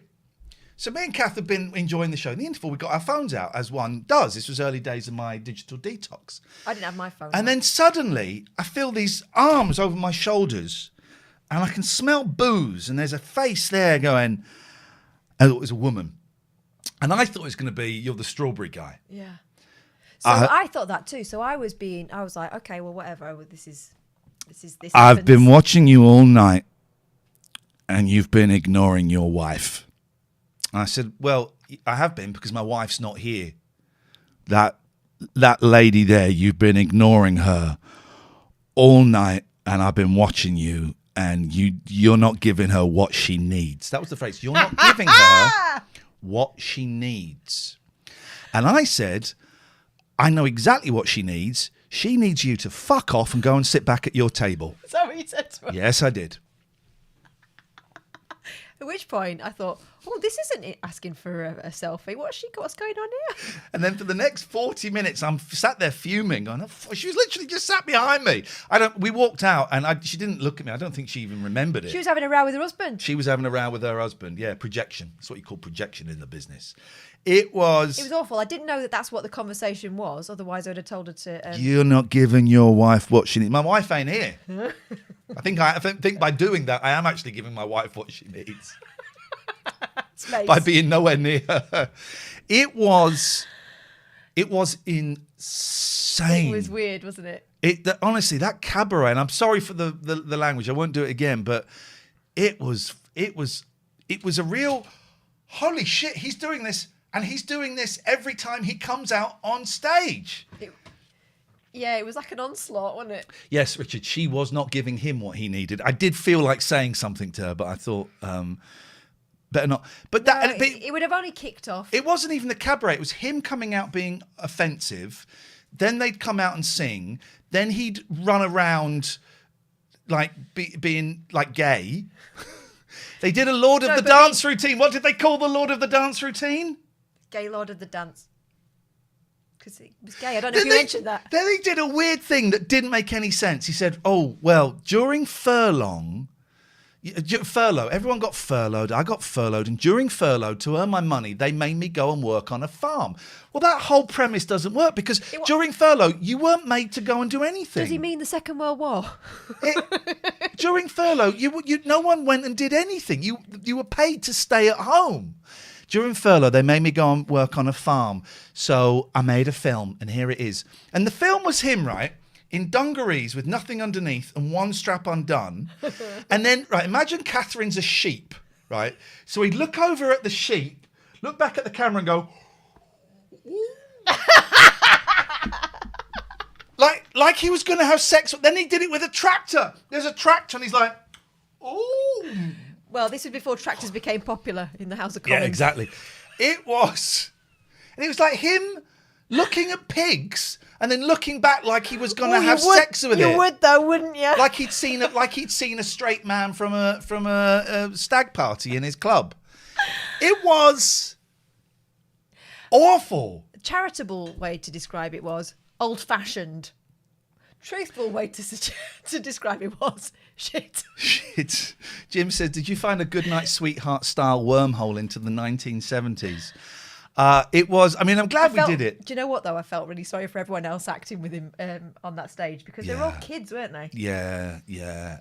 I mean, we should have stayed at the pub and seen the Elvis impersonator, but I still get shivers thinking about it. It was a night, wasn't it? It was a night. I still get shivers thinking about it. But we had some brilliant fish and chips, didn't we, at Papa's? Oh, we had some great. Because what happened was we were starving, so we said, right, let's go and eat somewhere. Everywhere was shut because Blackpool was still at that point quite closed. Sorry, Nick's just sent an email saying that was a shit interview. Get out my book back. He didn't. He said it was a great pleasure speaking to both of us. Well done. I just need to text someone that we're on because they might want to. I'm just going to text America because they might want to give us a call again. Oh, right, yeah. So let's stop swearing. Yeah, so what I was going to say. So we came out of there and we thought, right, well, let's go and eat. Blackpool, not the city that never sleeps, the town that's mostly asleep. I Love Fudge was still open. We raided that. Oh, we raided. I bought I've forgotten how much I love fudge. Although that was cheap fudge. It was very cheap fudge, but delicious. Oh, it made me ill. But I had eaten mess fudge. I had chocolate fudge. I had like birthday cake fudge. We were doing Battenberg fudge. Jizz. It was. There was any. But it was run by a kid.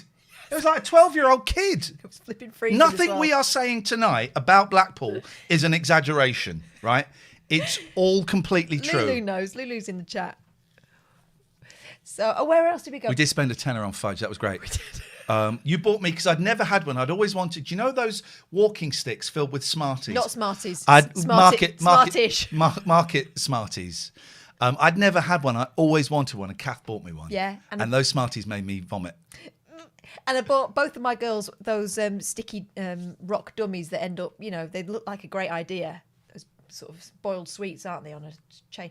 But just end up full of lick. Half a world away. It was beautiful when he sang it. 80-year-old Sid Little on... Oh, we've got a phone call. Let's take this call. It's the Mayor of Blackpool. Hello, God. Hello. Oh. Hello, sir. What's your name again? I forgot it. Hang on 1 second. I just need to change one little... Can you call back in 2 minutes, please, caller? Okay. What is that? Okie dokie. Okie dokie. I just need to change the settings. That was definitely America, wasn't it? Speakers. There we go. We got the right speakers. Let me give that.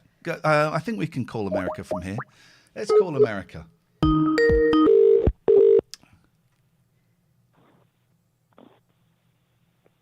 Hey, this is the FBI. You've been making fake phone calls. You're under arrest. I'd like to reverse Uno card you there, good sir, and you're under arrest. You're going to reverse Uno card me? Reverse Uno card, yeah. Is this Iain Lee? Yeah, correct there, dude. Are you actually speaking into the phone, Iain Lee, or have you got me on speaker?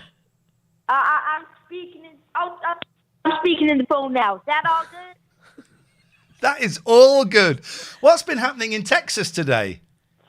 So, there's recently been a bank robbery with the Cowboys that went into the bank and stole all the money.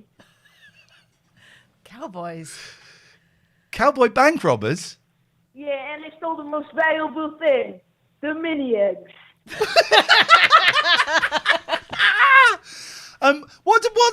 Ian, what do you do for a living?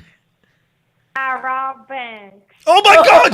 That's why my secret name is Rob Banks. And so were you part of the cowboy gang that robbed the bank? Maybe.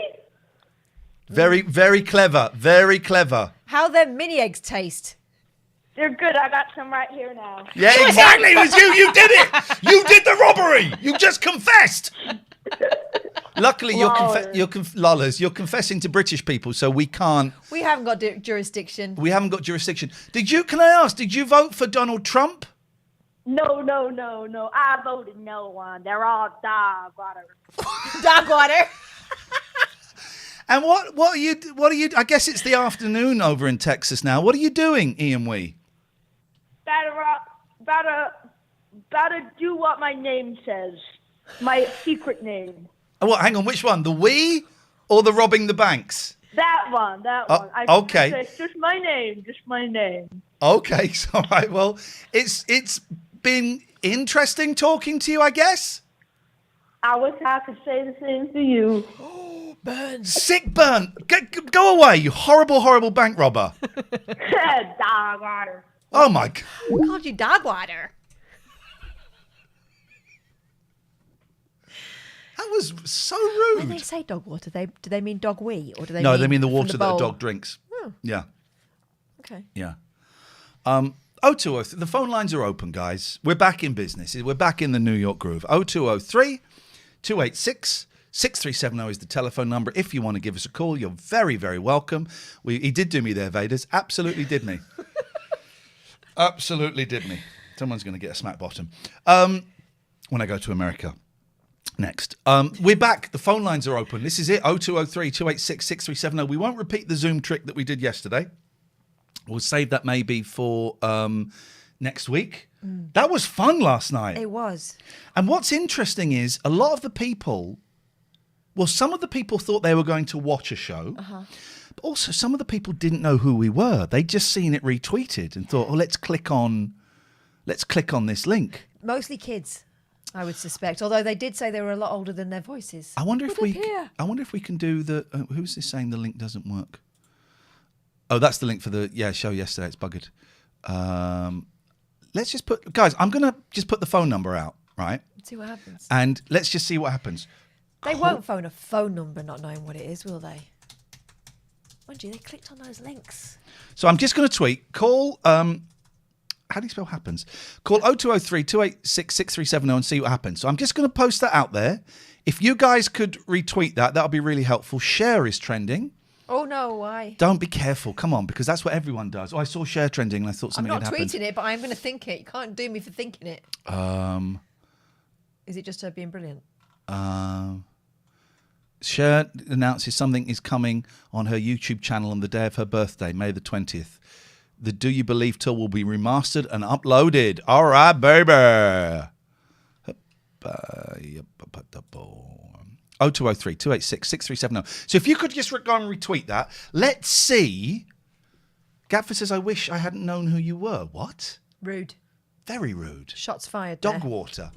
Let's see. The phone number is slightly different to a Zoom link, I think. Anonymous. Here's anonymous.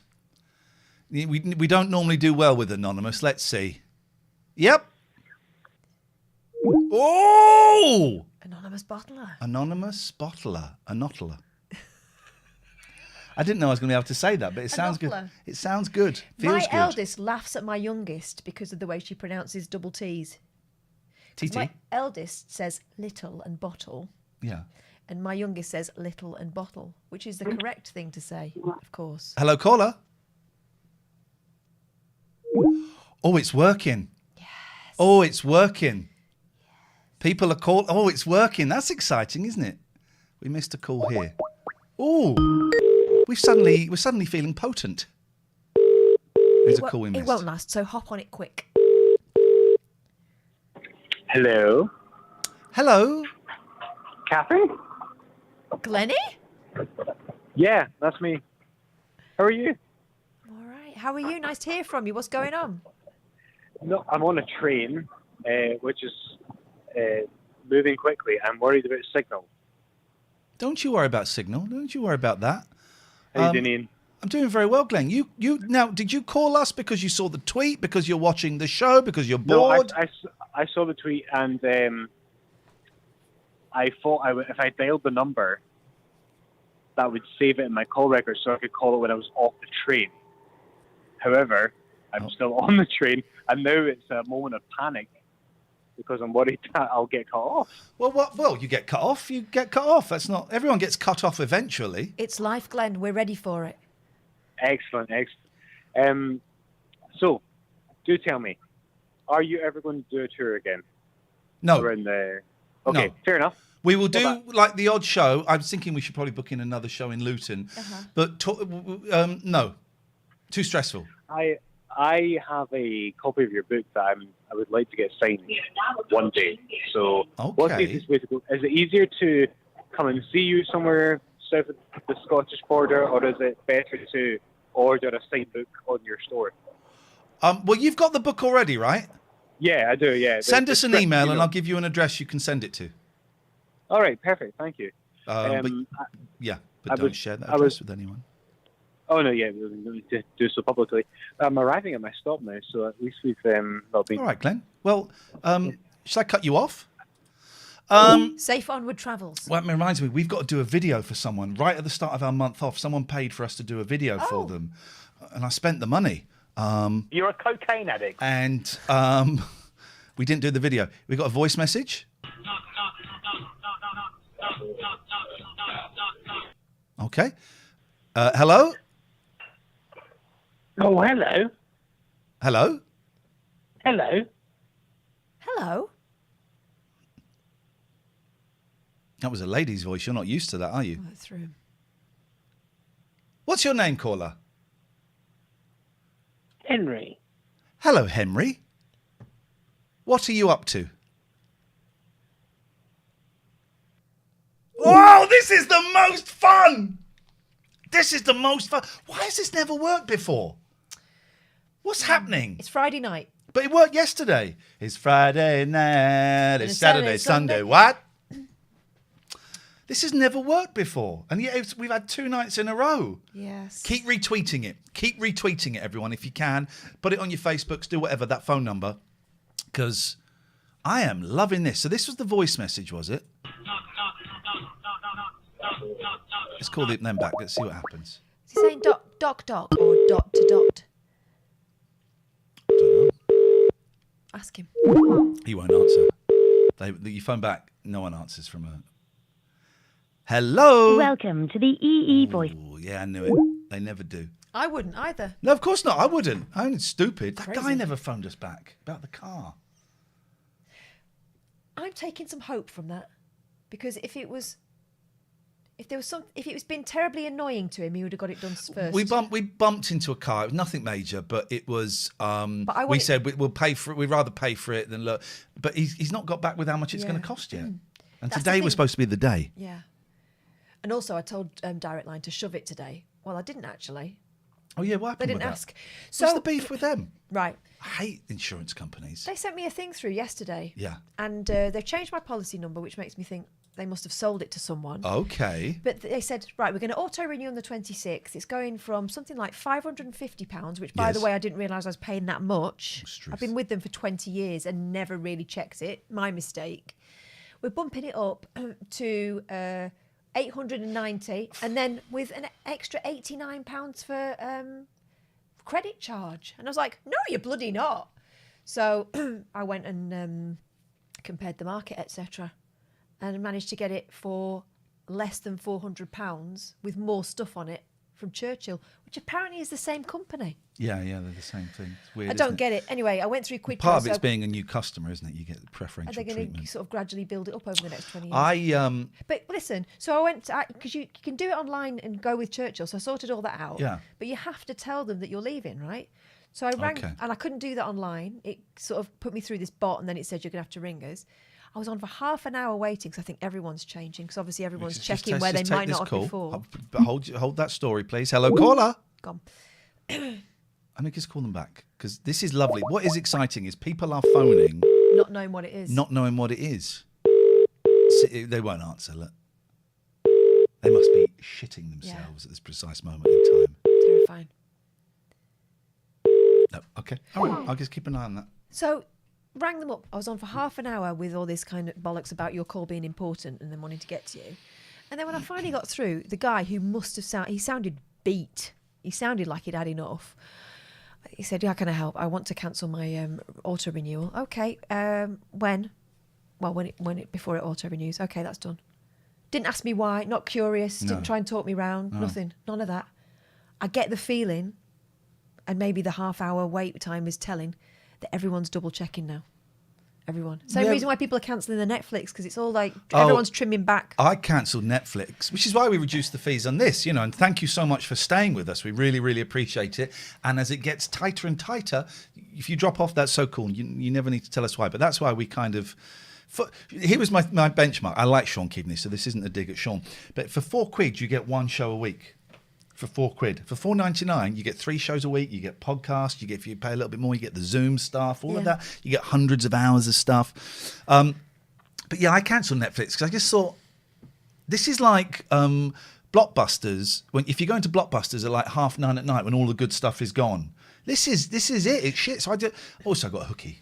I've got a Hooky app on my It's Fire mostly Stick. that, let's be honest. I've got a Hooky app on you're my right. Fire Stick. The number of times I've been on Netflix recently and I've been thinking, well, what do I fancy at all? I fancy One Up the Bumford. Oh, Funny that. Is that still going on? Oh, that's stuck, mate. That has stuck, mate. Yeah. Great. Gary, why are you not Skyping us? Well, because I'm staying at my mum's and I don't want to broadband. Gary's mum, she's gonna cook me a roast. I wasn't going to do that rhyme, Catherine. Thank God for that. No, do That's that rhyme progress. back. Well, no, she's still somewhere else. It's just I'm babysitting for my niece tomorrow, so it's easier for me to stay at my mum's because it's only over the road. Beautiful. Oh, that's nice. Yeah, got a bit of quality time. The same thing that's happened to Kath has happened to me. Every time I've left a phone company, and I think it's 4 times, they've never tried to keep me. No. It's a myth, I think, that they try and offer you a better deal. I had this with Sky because they put my broadband up by £4. And I got in touch and said, I've been a loyal customer for 10 years and all of that crap. And they said, we can take £1 off. It's like, nah. So I did the blue tick tweet and I got like £8 off or something. Didn't you want to have free Sky? I got the VIP package when I worked at LBC and they gave me 2 boxes, access to everything, sports, movies, blueies, everything. And then when I left LBC, a week later, I got a letter from Sky saying, we hope you've enjoyed. Just hold the line, please, Gary. I just want to take another call. Hello, caller. Hello, caller. If your phone number ends in 67, we're talking to you. We won't reveal any more of the number. We just want to know that you're safe. Just say one word. Go on, say a word. Go on, say a full word. No, they're gone. Okay, how do I get back to Gary? There we go, do that. There we go, Gary. So yeah, they said, hope you've enjoyed that service. Goodbye. Yeah, but that was something ridiculous anyway, having that. And I've noticed that things are going up. My small cod and chips tonight was £10. Your small what? No. Small cod and chips. Do you know, Gary, I prefer haddock. I don't know the difference between fish. I think it's tastier. All fish taste the same to me. No, mate. I had never, until a couple of years ago, had fish from fish and chips. Hold on. I really want fish from fish and chips. When I was a kid, I didn't want... Well, surely salmon tastes different to you, doesn't it? Nope. They're all fish. What about sea bass? Bit of tuna. Big fat bit of tuna. They're all fish. Yeah. They all taste of the sea. No, mate. You haven't had proper fish. Well, I have, mate. I've had the ones with gills and the little wings. No, you wings? Yeah, they have little wings, don't they? Little birds, isn't it? No, but they're like wings. Shut up. They're like water wings. Fins. Flippers. Flippers. Dolphin? I would, if I was offered dolphin, I would eat. Oh, hang on, Gary. I've just eaten stay there. swordfish. I imagine they're very Stay similar. there, Gary. Hello. This is the SMS text delivery system. Oh, here we go. Message from 0.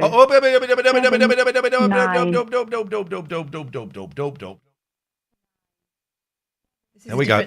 Different number that's calling. It's okay. 6. There we go. 4. Okay. This is a run. To listen to the message, press 1. Okay. To save it, press 2. Was super anxious on the phone earlier. Can I call back later when I'm on my own? Message received today at 8:33 p.m. Yeah, what was the To listen to number? the message, I press shall 1. get- To save it, press 2. I want to hear the number To again. delete it, press 3. To disable SMS text delivery system on this number, press 4. Was super anxious on Oh, the phone okay. earlier. I don't know who, because I wanted to call them back and Can say, I- yeah, of course. Gary's still there. He won't take the hint, will he? All right, Gary, nice to carry on talking with you. Yeah, I'm sure it will be.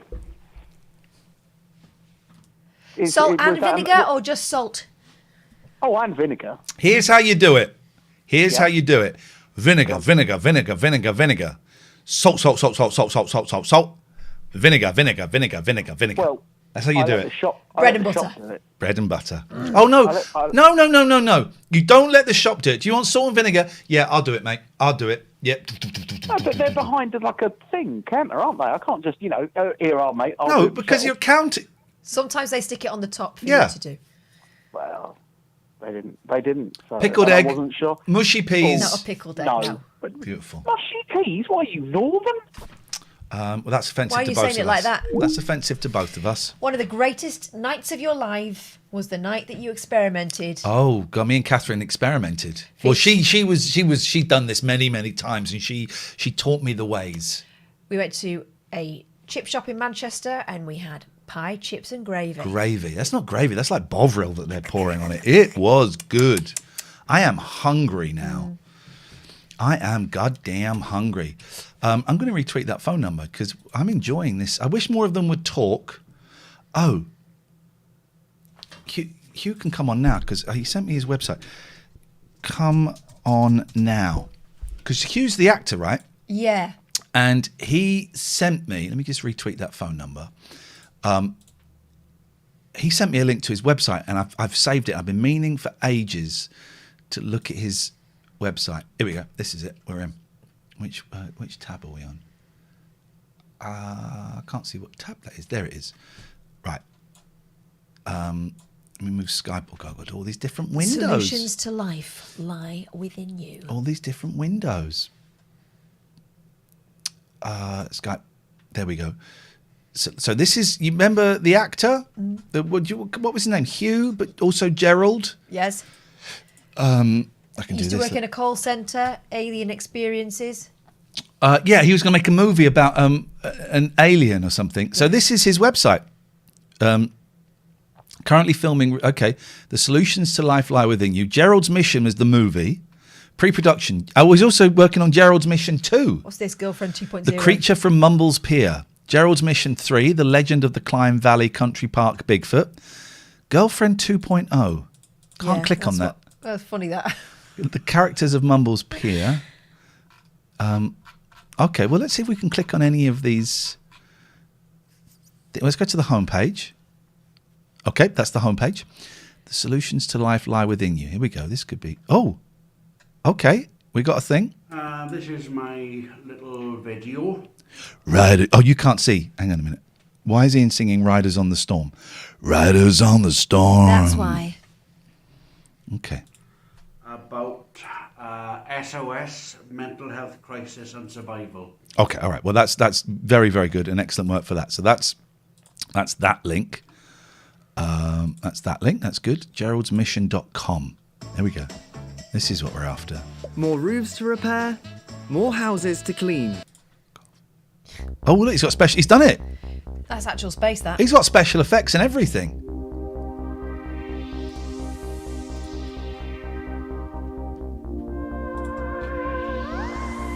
This is the alien call centre. Holy shit, he's actually made the movie. Oh, you don't want to see that.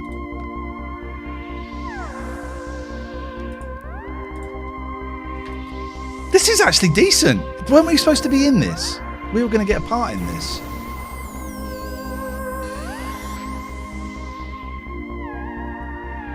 This is better than I could do in terms of animation. Looking forward to seeing how this develops. Oh, that's it.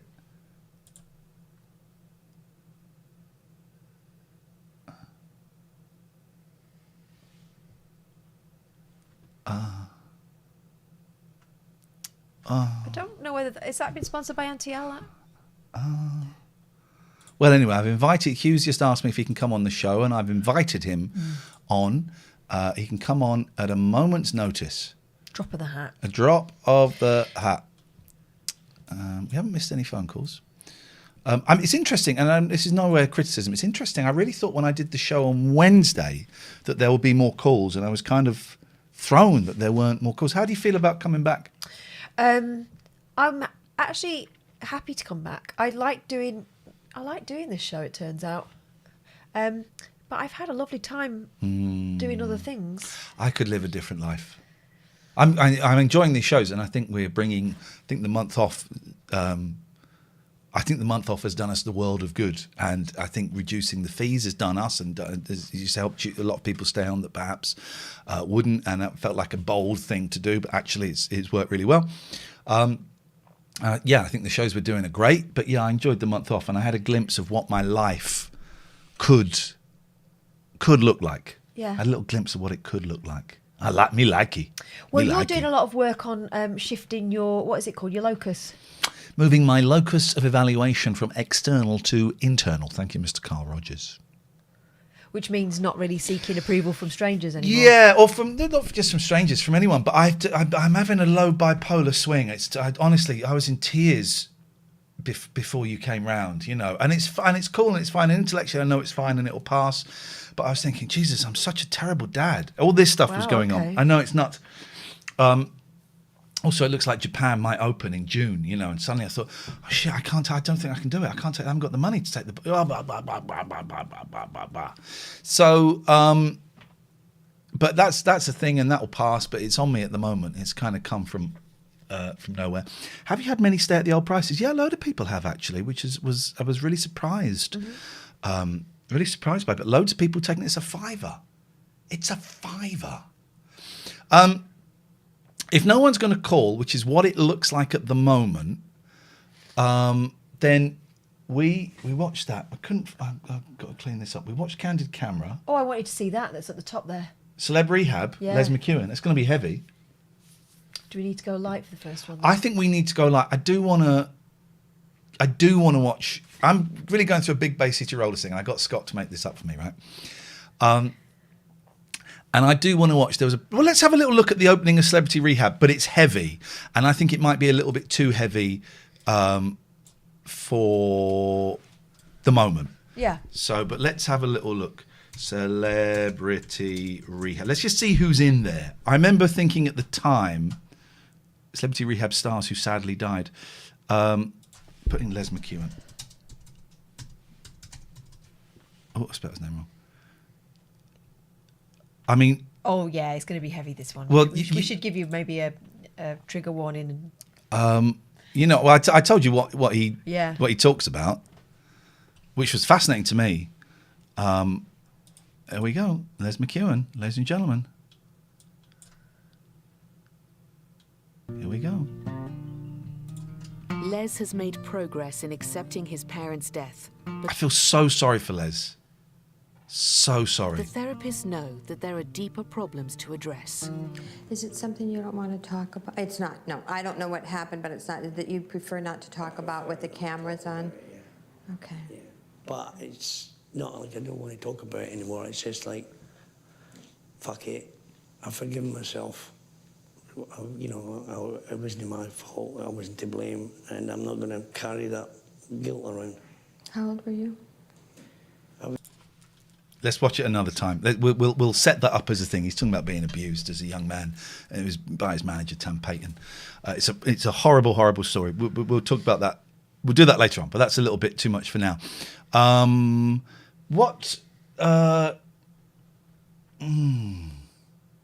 the way, I was watching... I saw a bit of Loose Women yesterday. Yeah. Was it yesterday or the day before? Michelle from Liberty X is celebrating a year sober. Oh, is she? She was on... Yeah, and she was on... I've met her a couple of times.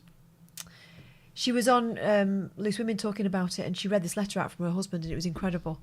Just about, how he felt that he'd seen his wife slip away, and he was so grateful that she'd come back. And good. Yeah. Yeah, it was met her really a couple lovely. of times. She was very nice. But what I also thought was important was, right, first of all, it's not like some old man saying that he's had a problem and that he's come through it. It was someone who is a kind of a youngish mum talking on a women's issue program and making it normal. I know that she's had a really hard time, that girl, and having had a little idea of what people go through with that, it's I thought it was really great that she did that. I hope she's all right. Yeah, she was always very nice when I interviewed her. So let's. What do you fancy? I really want to see what happens in Paddington Green, but I'm aware it's a controversial thing, and I don't want to go in episode 3 alienating people. What was the other idea? Let's try the hotel, because we never. No, didn't we get taken off? Cause on Twitch. Bum, yeah. On Twitch. On Twitch. On Twitch. On Twitch. On Twitch. We might get done here. I'll keep an eye on it. What the hell are those? XR glasses. It's like there's a 10-foot screen in. Get stuffed. No one's going to sit watching them. The English Riviera. Are they? Torquay. For over 100 years, one of Britain's favourite seaside holiday destinations. Home to some of the country's finest hotels. And this one. Silence, Oh, this was flipping huge at the time. Oh. Grosvenor. Mount your dolphin! Get set! At the helm, manager Mark. I don't pay the AA anymore. I've awarded it 3 stars. That's one way to do it. What was that one with the guy catching people and doing weird crow? The Interceptor. Oh, that was the Interceptor. And that was no crow. That was a fish eagle. Fish eagle. Liam's in the house. Hiya, Liam. Hello, Liam. I don't know if I'm feeling the hotel. What are you guys feeling? Give us some suggestions. Oh, we missed a call. Let me call this person back. Give us some suggestions in the chat of what you want to see. Do you want something pop star-ish? Or do you want something reality-ish? Or do you want, take your pick, we'll do that. You want, we have a little thing. Hello? Hello? Oh, no. Yes? Hello, Ian. Who's this? John. You right, John? Got a new motor? Mate, you all right? I'm all right. Do we know each other? No, we don't. Uh-oh. No, it's good. What? Okay. How can I help you, John? Were you the guy that said you were too shy? I didn't, but yeah, I am a little bit. That's why I bottled out the call. Oh, don't be shy. Listen, it's me. It's Catherine. Hiya, John. There's 100 people watching, but who cares about those guys? No one cares about them. It's just we don't know who you are, John. We don't know where you are. We don't know anything about Do you know what? I'm well impressed that you rang the number. That takes some stones. Do you know what? I'm on my own in the house. That's why. Having a few cans? Yeah, a couple. And is that okay? Yeah, fine. Beautiful, beautiful. So what you doing then? So what, you just saw the number pop up on Twitter and thought you'd have a little call? Follow you. Since you went on Patreon, obviously losing a lot of content. Yep. And I apologise for that. It's the way we got to do it. It's the way we got to do it to feed our kids. No, but I appreciate Ian. the problem. And I like it. Followed you for ages. Both of you, Kath. I followed both of you. Thank You're you. Adidas, Kath quality. Well, who's your favourite out of me and Catherine? Well, I listened to you for longer, Ian. That'll do. Stop there. Stop there. Don't think. No. I've censored a big butt then. That can only be mine.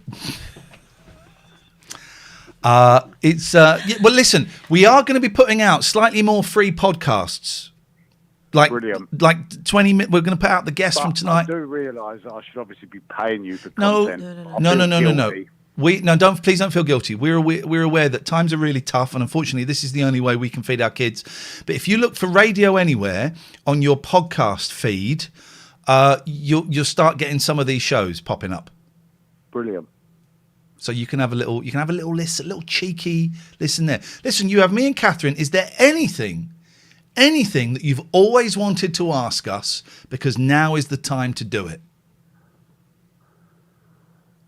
No. Oh. All right. Sorry. That's all right. Well, listen, enjoy the rest of your evening and go and check out those podcasts. Take care. Shall do. Cheers. Bye-bye. Bye-bye. Nice people. Nice people. Let's give Dean a little call. Squeaky clean Dean. Squeaky clean Dean. Hello. Oh, now look, I can do something here. This is what I've been waiting for all bloody night, is I can do this. Hey! Oh, except you can't see Dean. Oh, I've got to set the screen up. Hang on a minute. You talk to Dean while I set this up, please. Are we talking to you before or after the shower, Dean? No, I didn't have a shower today. Well, oh, grubby. This is a bit boring, but I had to remain hooked into the feed machine for 24 hours. Oh, right. Fair enough. That's not boring. That's essential. It is essential, but it means the day was a bit boring, and it means I couldn't really get out of bed. Oh, blimey. So, you lazy bastard. You absolute lazy sod. I played Warships, World of Warships. That was quite good. Oh, okay. All right. I got you. I'm just doing a little bit of magic. You carry on, Catherine. I have not played World of Warships. I did the World of Tanks, but I didn't do the World of Warships. There we go. Gotcha. There we go. Now we're looking super swish. I was going. See me, but I can't see you. No. I don't know if I can fix that in this present.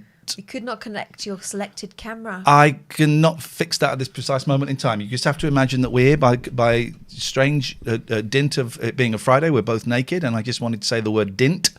So it's all good. Oh, Jenna's in Florida. We're getting messages. Jenna, you're in Florida. Stop watching this crap. Go and have like tacos, or go and do something Floridian. Please. But don't mention gays. They don't like that there anymore. Oh, do they not? No. Banned. Gays and abortion, I think, are banned over there. Yeah. Dean, anything you want to say before I cut you off? Something about. Well, I'm addicted to morphine. Oh. Holy shit, man! Do you have any spare? Well, I suppose you've been on it for a long, long time, haven't you? Well, this is the story. It's a very short story, if I may. Yeah, go on. I've been on it for about 9 months, every day, 3 times a day. Yeah. And they wanted to get me off it, so they gave me patches. Patches to get me off it, but it's a different kind of morphine. And I've had a couple of days where I could barely sleep. And my legs have been jittery and I've been sweating. Oh, mate, I'm so sorry, because that is a tough one to come off of. It's possible. Oh, Hugo Peters is calling. Yes. It's possible, but that's a tough. It's more than possible. It's doable, but it's a tough one. Yes, but I do have the patches. And the patches are almost what I was on before, but it's a different type of morphine. Well, yeah, this is this thing. They give you a morphine substitute to get you off morphine. It's still kind of chemically almost identical. Yes, it's called buprenorphine or something. Wow. Yeah. And I was on Oxycontin. Well, that's what I was addicted to. Yeah. I wish you the best of luck, Dean. I know you've had a shitty old ride. I really believe that the end is kind of in sight now. Not that you're going to die. I don't mean that. Christ, imagine that. I really believe, and I hope and I pray that the end is in sight. But I wish you the best of luck with that morphine stuff, man, because that's a shit one to come off of. All right, I'm going to cut you off now. Take care, Dean. Goodbye. We missed a couple of phone calls. Let's do this. Where's this?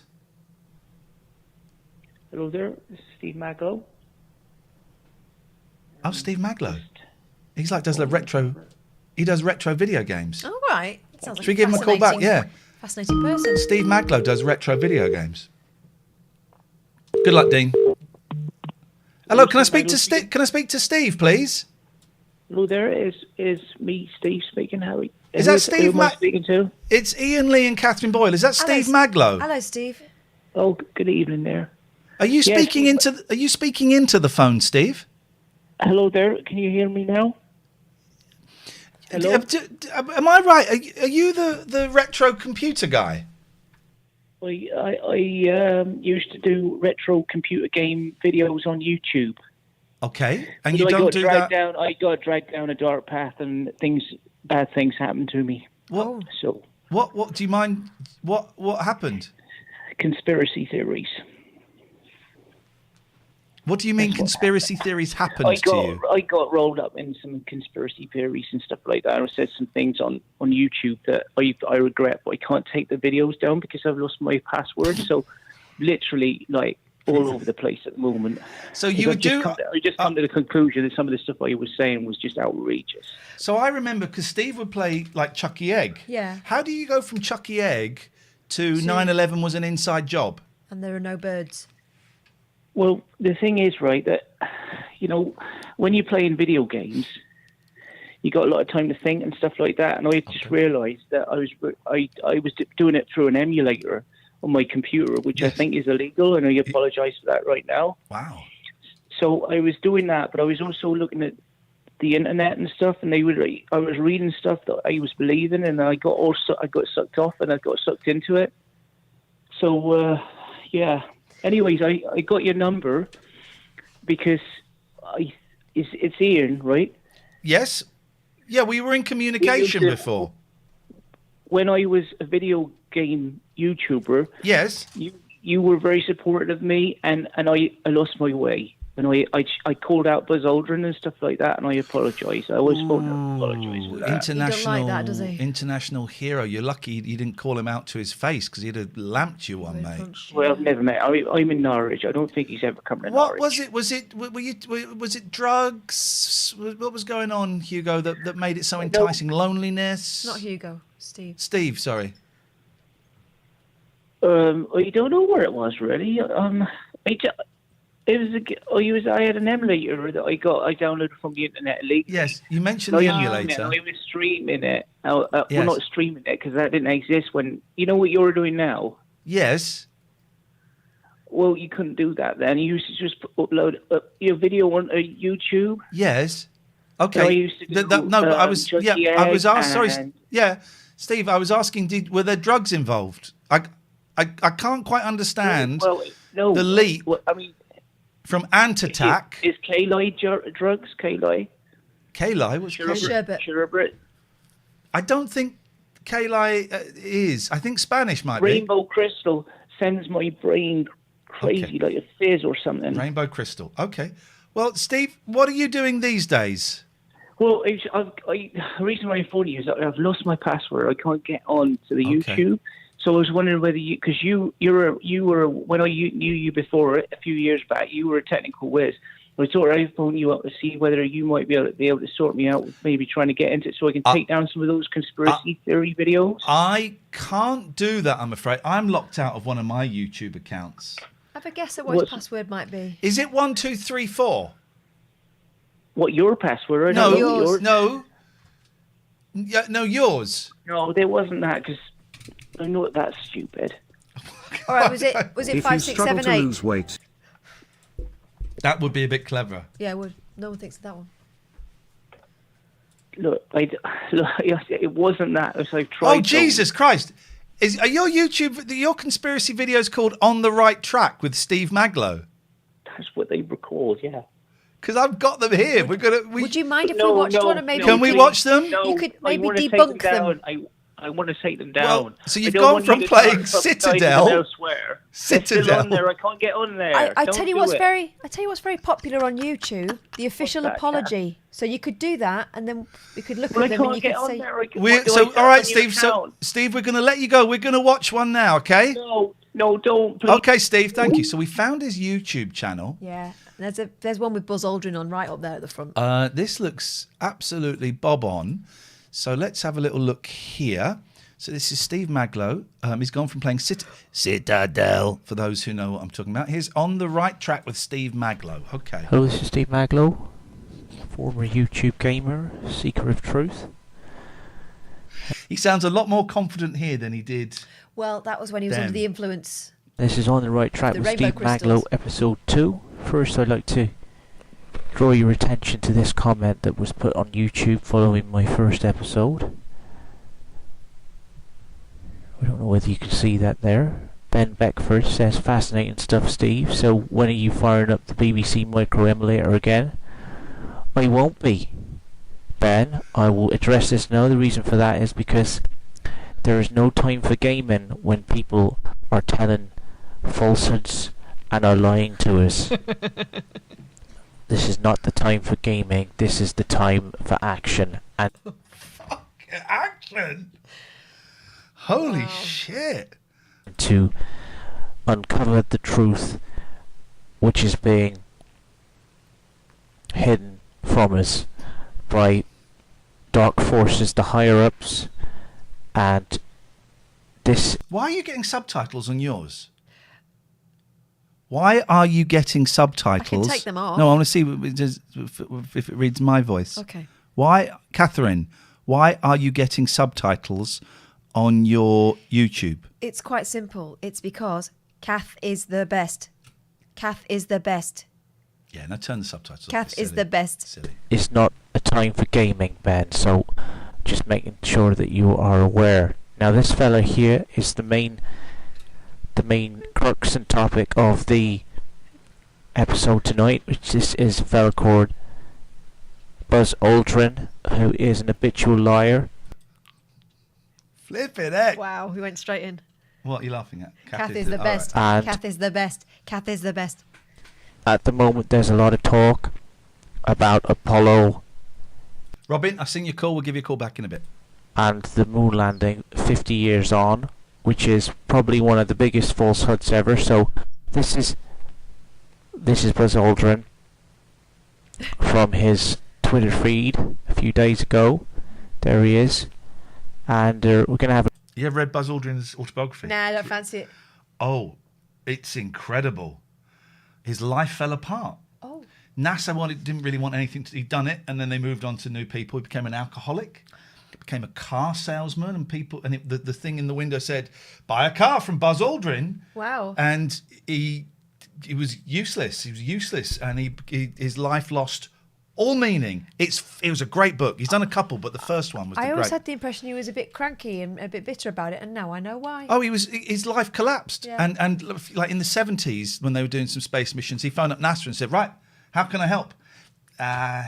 Yeah, we're all right, Buzz. We got this covered. And they didn't want anything to do with him. Because he was just, what, a guinea pig? Well, he'd done his bit. He'd gone. That was it. He'd done his bit. It's a real...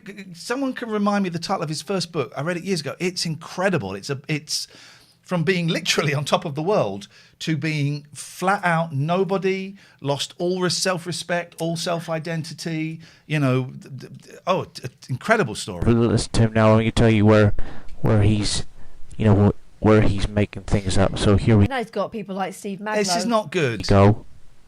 1961, President Kennedy charged America to a moon President Kennedy, shapeshifter.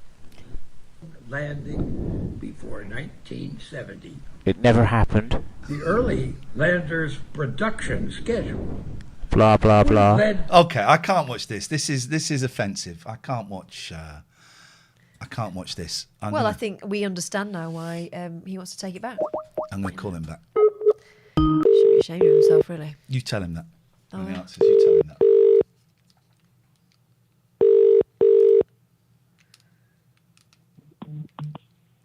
Hello there. Steve, we've had a look at your video. Is that a cat? Yeah, you should be ashamed of yourself, mate. Well, when did I posted it in 2019, right? Yep. I'm a different man now. You should be ashamed of yourself, mate. We're not ready to move on yet. This is fresh for us. What did I do? I'm trying to block it out. I've just been watching what's the Jane McDonald. She's not going to help you. No, She would be as disappointed as we are. She's a big Buzz fan, I happen to know. Look, wait. Take that video down. I can't take it. I told you this before. I can't. Take the video down. You You call out someone who's posted a comment about the BBC, and you say, "Oh, this isn't the time. This isn't the time for games. Buzz Aldrin's a fucking liar, and he's." Did I use curse words? Yeah, and you sounded very strident. Take it down, mate. But the problem I've got, right? I understand you being angry about it. Very. I didn't want to. I was just hoping you would help me and not get angry. No, I'm furious. Take it down. But I can't get into my account. That's the reason why I was. Oh, why can't you get into it? Have shape-shifting lizards locked you out of your account? no. Is the Queen done it? Is the Queen and Savi Javid and Boris Johnson locked you out? Some other national treasure. Look, I know that I was on the wrong path. Okay. So sorry to Buzz. I realise. I'm sorry I've upset you guys, but I've No. upset you Don't say sorry to us. Say sorry to Buzz. Well, but where is Buzz right now? He's on Twitter. You don't believe in Buzz now, is that right? No, I do. I tweet him an apology. What, right now on this? Yes. Right. Buzz Aldrin, if you're listening, or well, no, this is not tweet him. Buzz Aldrin will not be. I don't think Buzz Aldrin's name has come up as a Patreon. He's on a pension. Although there was someone baldrin@yahoo.co.uk. Maybe that was him. I think he's on those Jeeves, isn't he? Could be him actually. That might be him. Look, Buzz, if you're listening, because you can put this right somewhere so people can see it, or you want me to tweet him? Well, you don't want to be attached to this. Nothing to do with us, mate. Tweet Buzz Aldrin an apology, Steve. I don't even have a... Goodbye, Steve. Goodbye. Listen, I don't want excuses. I thought you were going to help me out. Call us back when you've got a solution, okay? Why are you so angry? Goodbye. Why am I so angry? What a dumb question. We could have Iain Lee pretending to be Buzz. I think that gets a little bit too meta for my juices. Ba-dum-bum.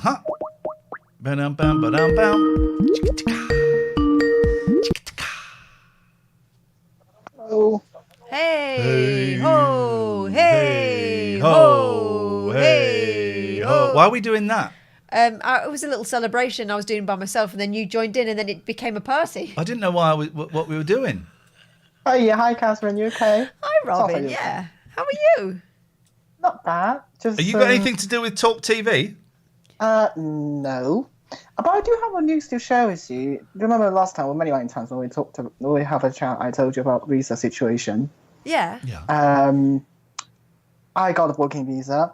A company paid it for me. I'm not able to work in this country for another 5 years. Yes, mate. And if you're English and you're watching this, losers, shame on you. Shame on you. Should have tried harder. Should have tried harder. That's brilliant news, Robin. Fantastic. But with GB News. Yeah, swings and roundabouts. Never mind.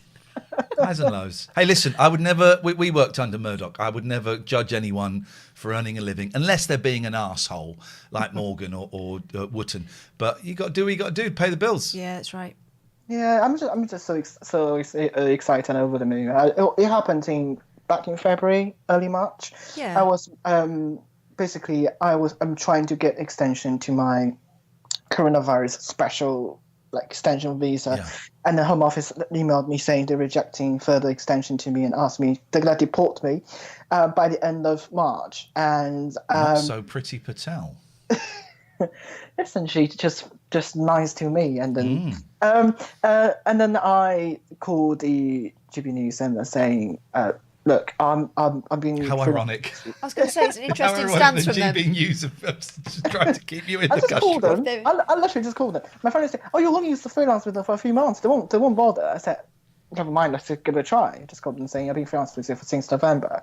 Being helpful. I get up 2:30 a.m. for your shifts. You consider bit of help?" And then they said they'll look into that. They had a meeting.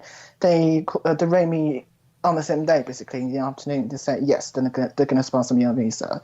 They paid quite a bit of money, to be honest, and they did it. So it's over to me. I'm just so happy about it. You've been living with so much uncertainty for such a long time. That must feel like a huge weight off your shoulders.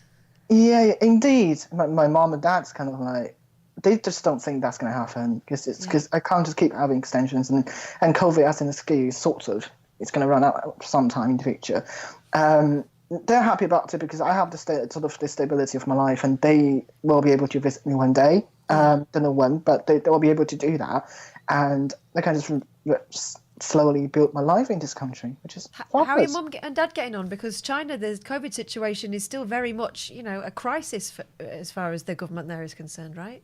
Yeah, my mom and dad, they're all right. My hometown is sort of out of lockdown. They're having some mini lockdown within 1-2 buildings where if 1 or 2 cases detected, they just lock down the building, or surrounding areas. My mom and dad, they've been free of lockdown since March 2020, okay.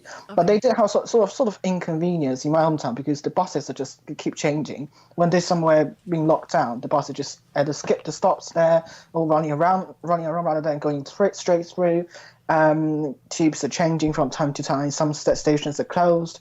They're all right, but I mean, people in Shanghai, that's a nightmare. That's a nightmare. And my former classmates in the uni working in Shanghai, they've been staying home for about a month now, and it's just not working. They feel like they have no chance of getting out, and they're struggling with keeping fit. They just eat a lot of junk food, and it's kind of lockdown thing. Oh man, what a world, hey? What a world we're living in. Well, it is. Are you going to some radio station or TV station sometime soon, Iain, Katherine? I'm not. Are you, Katherine? No. Are you going to a radio station sometime soon? No, I'm not. Nope, she's not, Robin. I'll just keep watching you here then. Yeah, you stay watching her here, yes. All right, Robin, nice to talk to you, as always. Bye, pleasure. Robin. So you're not going to a radio station? No. Okie dokie. Or any other station I'm aware of. 0203 286 6370 is the telephone number if you want to give us a call. You can do. We missed a couple of anonymous calls there, but you know what? I'm kind of cool with that. We still haven't heard about that car. And when I texted him, said, any news about the car? Huh? I said, Iain, I'm the guy who backed into your car. Oh, I'm taking it later today. This was about 3. Well, and I was thinking... Right, I've had some car work done recently. You take it first thing in the morning, they have it all day. They may look at it like at 3 o'clock, but they have it all day. But they're not going to start things at 3 o'clock. Here's what's going to happen. We're either going to get stung or we're going to get let off. One of those two extremes. It's so weird. It's making me so goddamn anxious. But here's the thing for me. I want to change my car. I want to do all kinds of things, but I can't do anything until I've paid this guy. Yeah. Eesh. You can give him a call if you want. I don't want to talk to him anymore. Yeah, so I've got a real anxiety thing around it, and I think we linked it back to the car crash. That it's probably got something to do with the car crash, even though it was nothing, and it was literally a bump. But it turns out I have great anxiety around cars being involved and phone calls being made. And you were so good in the immediate situation, and it was just afterwards that it all sort of came crashing down for you, didn't it? Yeah, but I feel like shit anyway. Yeah, anyway, did we decide on what we'd like to watch, dear viewer? Did we decide on what? God, it's 9:10 all of a sudden. Yes. Did we? Oh, by the way, just so you know, the new schedule is pretty much Wednesdays 7 till 9 on Twitch and Radio Anywhere, and that'll be a mixture of different kinds of things. And then we're going to try and keep Thursdays and Fridays 7 till 10 as the paywall show. I know there are a couple of instances coming up when we have to shift it around a bit, but stay with us. And if you're a new Patreon, thank you. Have a little look around at the catalogue of videos and podcasts that are available. Over the month off, I kind of released some of the videos to the public, so I thought it would be nice to kind of share them. Kriv says, take your pick. Well, this is it. We don't know what to pick to watch, Kriv. We're asking you to give us some suggestions. So instead of saying, take your pick, choose whatever you want, maybe you could give us a suggestion, Kriv. We're doing all the work here. Maybe you could suggest something. So try again, mate. 0203 286 6370 is the phone number. Oh, through the keyhole. That was fun. Through the keyhole. Couple of people saying Paddington Green. But I think you're just being... contrary. Yeah. You're being edgelords and ladies. Do I need to put the oven on? I think this is... Shall I go and have a look at the instructions? Yeah, go and turn the oven on if we need. Oh. You all right, kid? Yeah. Saw bomb. I'm just a very old woman. Yeah. British Candid Camera. Richard, suggesting take your pick. We don't know what to pick. That's the problem. I don't know what to pick. So, what's this? Oh, here we go. Iain, I do apologise. I called the number on your tweet, assuming it might have been to test it or something. I believe you answered yup, and my phone went dead. I'd been doing uni work yesterday and locked in an IT practical, so I didn't think to charge it. It wasn't a malicious prank, and I humbly apologise. From Ian. There we go. Graham, take your pick. Graham, it's not helping, mate. It's not helping. Take your pick from what? I want you to decide. 3, 2, 1. If I would like to do 3, 2, 1, but if I do 3, 2, 1, you know I'm going to get called a patter thief, right? You know that's going to happen. But although Lemmy hasn't done 3, 2, 1 for like years, 3, 2, 1 would be something, wouldn't it? Telly Addicts, Poddington Peas, sorry. Power Rangers, Going for Gold. Kath, Telly Addicts or 3, 2, 1? Telly Addicts. All right, we're going for Telly Addicts. Richard says, please take your pick. Oh, the TV show, take your pick. Oh. Telly Addicts, we're going to do. Half a world away, half a world away. I've been lost, I've been found. Hang on, which one of these do we want? We want that one. Oven's on. We're having a Thai taster menu. Thai. You want Telly Addicts? Yeah, go on. Let's have Telly Addicts. A vintage Noel. Well, I'm more looking forward to the vintage TV that will come with it. Exactly. Telly Addicts, 12th September, 1987. Oh, it's an early one because it's got like cartoon graphics. It's an early one. I'll just keep Skype open here so I can see if anybody... Oh, that's not going to do it, is it? You need to keep an eye on the chat if you can. Always. I'm here. We're going to go here. Let's go some Telly Addicts. Let's do it. In half an hour. Hang on a minute. We've got a phone call. Hello, caller. Hello there. Yes, hello, caller. You're through to Ian and Catherine. Hello there. It's Steve. Steve. Maglo. We spoke earlier. I spoke to both of you earlier, and you were very angry with me. The conspiracy nut. I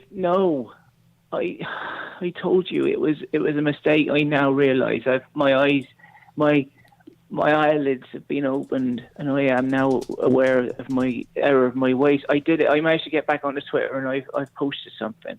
Okay, I'm just having a look. Here we go. Oh, the real to buzz. The Real Buzz and to Prue Leith. Yeah, because I used to send her quite a lot of messages. I'm sorry for my previous comments. Let me just hang on a minute. Let's put this so that everyone can see this, because we need to see the Ev. We need to see the Ev. Right. Well, so, I've done it, so hopefully you'll be all right now. Let me read it. Bearing in mind that your bio on here is former retro gamer with a new YouTube channel. I only play until I die and then the video ends. All right. The Real Buzz and Prue Leith. I'm sorry for my previous comments about you not going to the moon. Well, Prue Leith hasn't been to the moon. We don't know that. Now you're a conspiracy theorist like this, like Steve. That's what they want you to think. I'm a changed man, capital M. I got sucked off into a world of conspiracy theories and I was wrong. Goat. I'm a man from Norwich and I am not afraid to admit I was wrong. I also shouldn't have used an E. What? There's two tweets I ran. Oh, okay. Emulator on my computer.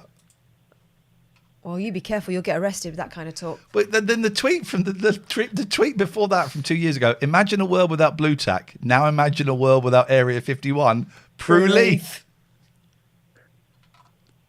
I forgot, but I was really nasty to her. I didn't mean. I thought that she was part of the. Obviously, I know. I realise now that I was wrong, but I thought she was like a shapeshifter or something. Well, her voice does sometimes change. Sometimes when she's been eating cake, she gets kind of a cakey voice, doesn't she? She's that's delicious flavour. Yes, she gets claggy voice. Yes, delicious flavour. Yeah, so I thought that she was behind it because she was on the telly lots, and I saw her. And you lost your way.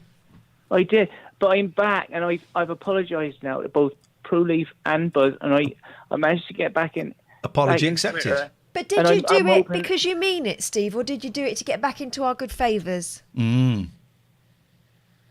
Honestly. Steve? Well, I managed. I was hoping for some tech help. Okay. Well, would your password for YouTube be the same as your password for Twitter? I had somebody sent me. I put the password in that I thought it was going to be, and then they sent me a message to my email address that I'd forgotten the password for. Oh, it's so the password for the email address. Yeah, because they send a code Yes. to your email address so that you can get into your Twitter. So, it's been a nightmare. Well, let's have a little think. Let's think logically, because I do appreciate a man who's attempting to be better. I mean, not really Trying succeeding, to put but things right, Kath. Exactly. So, what's the name of your first pet? Tobermory. And when It was a fish. I got it from the fair. Okay. And when it died very quickly after Okay, I got it. I'm getting a little bit bored, so good luck, bye. Right, so let's watch. It was just. I'm not going to help someone try and get into their YouTube account. That's not what this show is. I just think people can change. Here we go. Antics of René's Resistance return to BBC One in Allo Allo. What is going on in that picture? You stupid woman! He's about to say that. I used to hate BBC sitcoms. Oh, honey. You stupid woman! Dave is correct. You should be able to help with his password if he gives you his bank The details. underground antics of René's Resistance return to BBC One in Allo Allo. He did the accent. Hello, hello. The underground antics of René's Resistance return to BBC One in Allo Allo. Hello, hello. I was just pissing back. Okay. Noel Edmonds discovers there's little... What? You took an intake as though you were going to say something. No, I was just enjoying the thought of just pissing Okay. back. resistance to his line of questioning in the first of a brand new series. Oh, look, here we go. He talks about the resistance. Here we go. Underground antics This is of clever. René's Resistance. This is when Link Crafted. Men, and it was men, it was crafted, it was well written. Return to BBC One. I used to hate all BBC sitcoms, Richard. They were shit. Hello, hello, keeping up appearances. The one in the gym. What was the one in the gym? Oh, British Empire. All that shit. I hated But it. I did like Dear John. Dear John. Dear John was great. Kirk Sam Moritz. Yeah, I did. But I also liked, because I was at my grandma's at that point, on probably a Sunday, French Fields, Fresh Fields. Oh, I used to hate that. May to September. I watched the French Fields recently. Now, hang on. Was Kirk Sam Moritz, was he Dear John, or was that... That was in Thingy. That was in Coronation Street? No.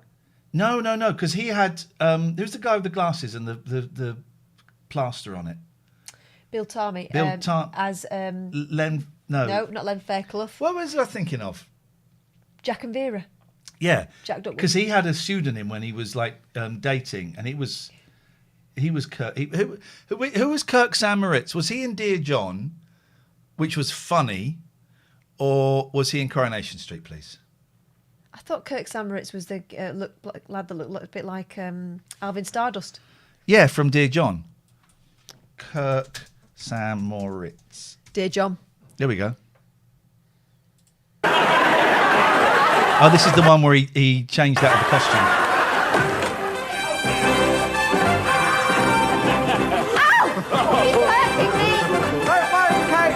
I'm here. Let's not play too much of the Superman music, so we get done for that. I wonder what's going to happen.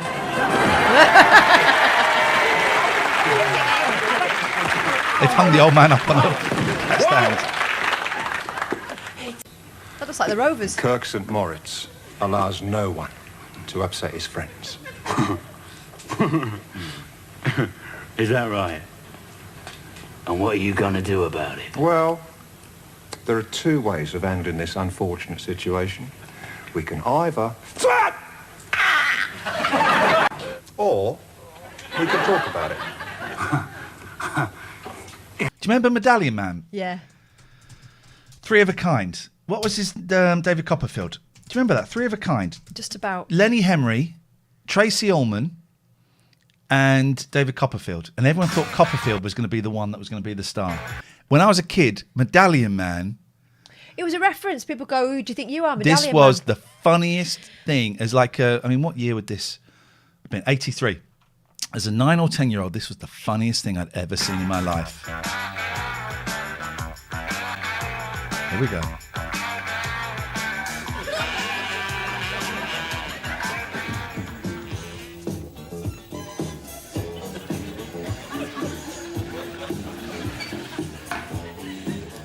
Hi. Justin. I'll make Justin Can I Dealey. sit down, babe? I doubt it in those trousers.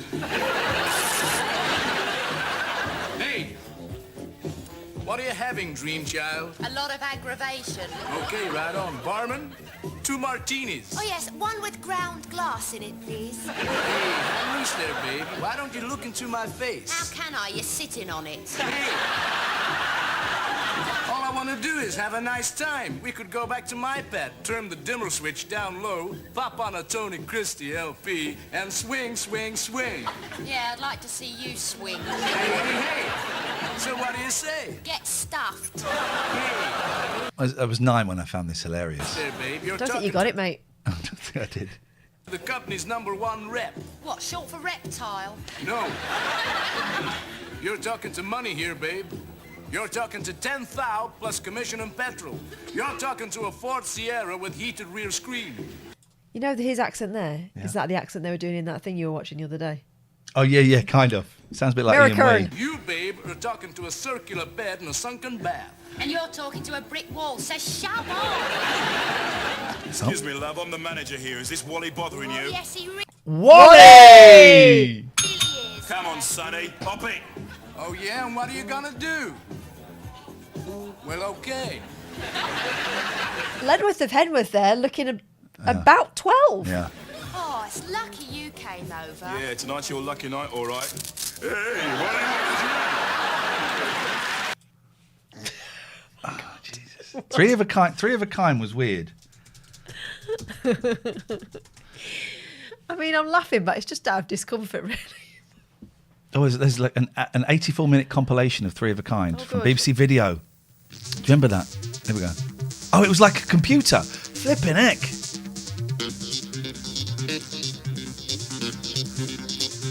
Cue futuristic music.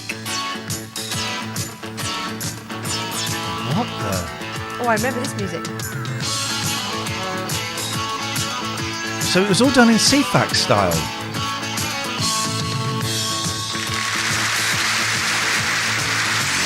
What a and everyone thought David Copperfield was going to be the big star. I'm a struggling actor. I only get walk-on parts. I'm a struggling actress. I only get walk-on parts too. I'm a struggling stuntman. Mine are the parts they walk on.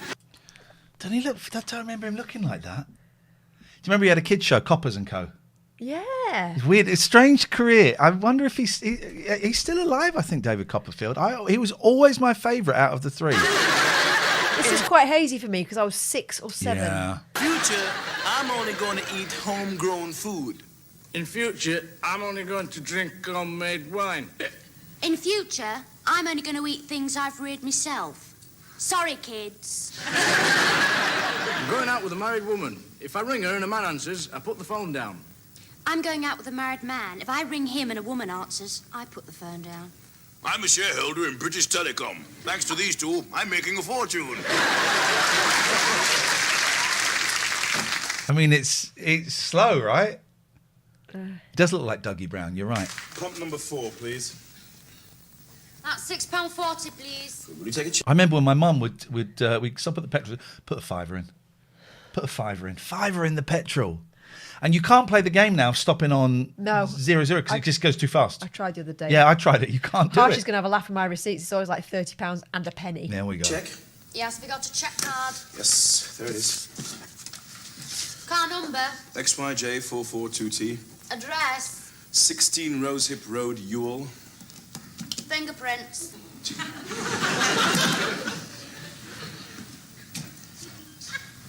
Richard's right. This was really fast-paced at the time. Yeah. Chest X-rays. Chest X-rays, yes. Upside down. Marriage certificate. Yes. Windsor Safari Park sticker. Yes, there it is. Noddy dog.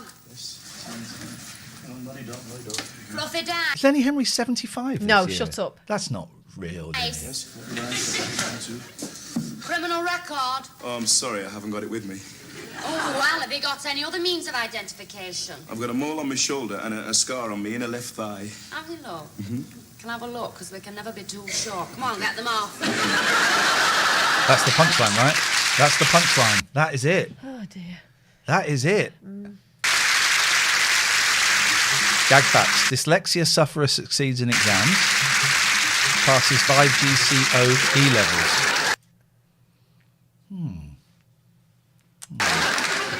lost in the vast Oh, David Copperfield, 75 this of year. space. Put us on visual, Lieutenant. On visual, Captain. I still can't make out where in the universe we are. I'm from America. Magnification by 10. Magnification by 10, Captain. That's still not clear. Magnification by 100. Magnification by 100, Captain. Still can't make it out. Magnification by 1,000. Google Maps, Magnification by 1,000, Captain.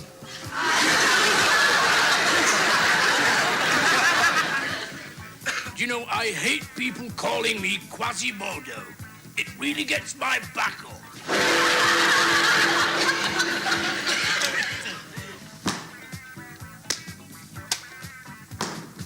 Morning, Copperfield. Sir! Lovely day, Copperfield. Sir! Spring's in the air. Sir!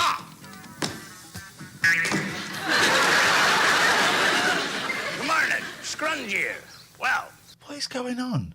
Oh, this looks a bit like this morning. I've been. Oh, this yeah. week I've Have been you ever mostly- had trouble with cats digging up your garden? Well, I know I has, and I tried everything.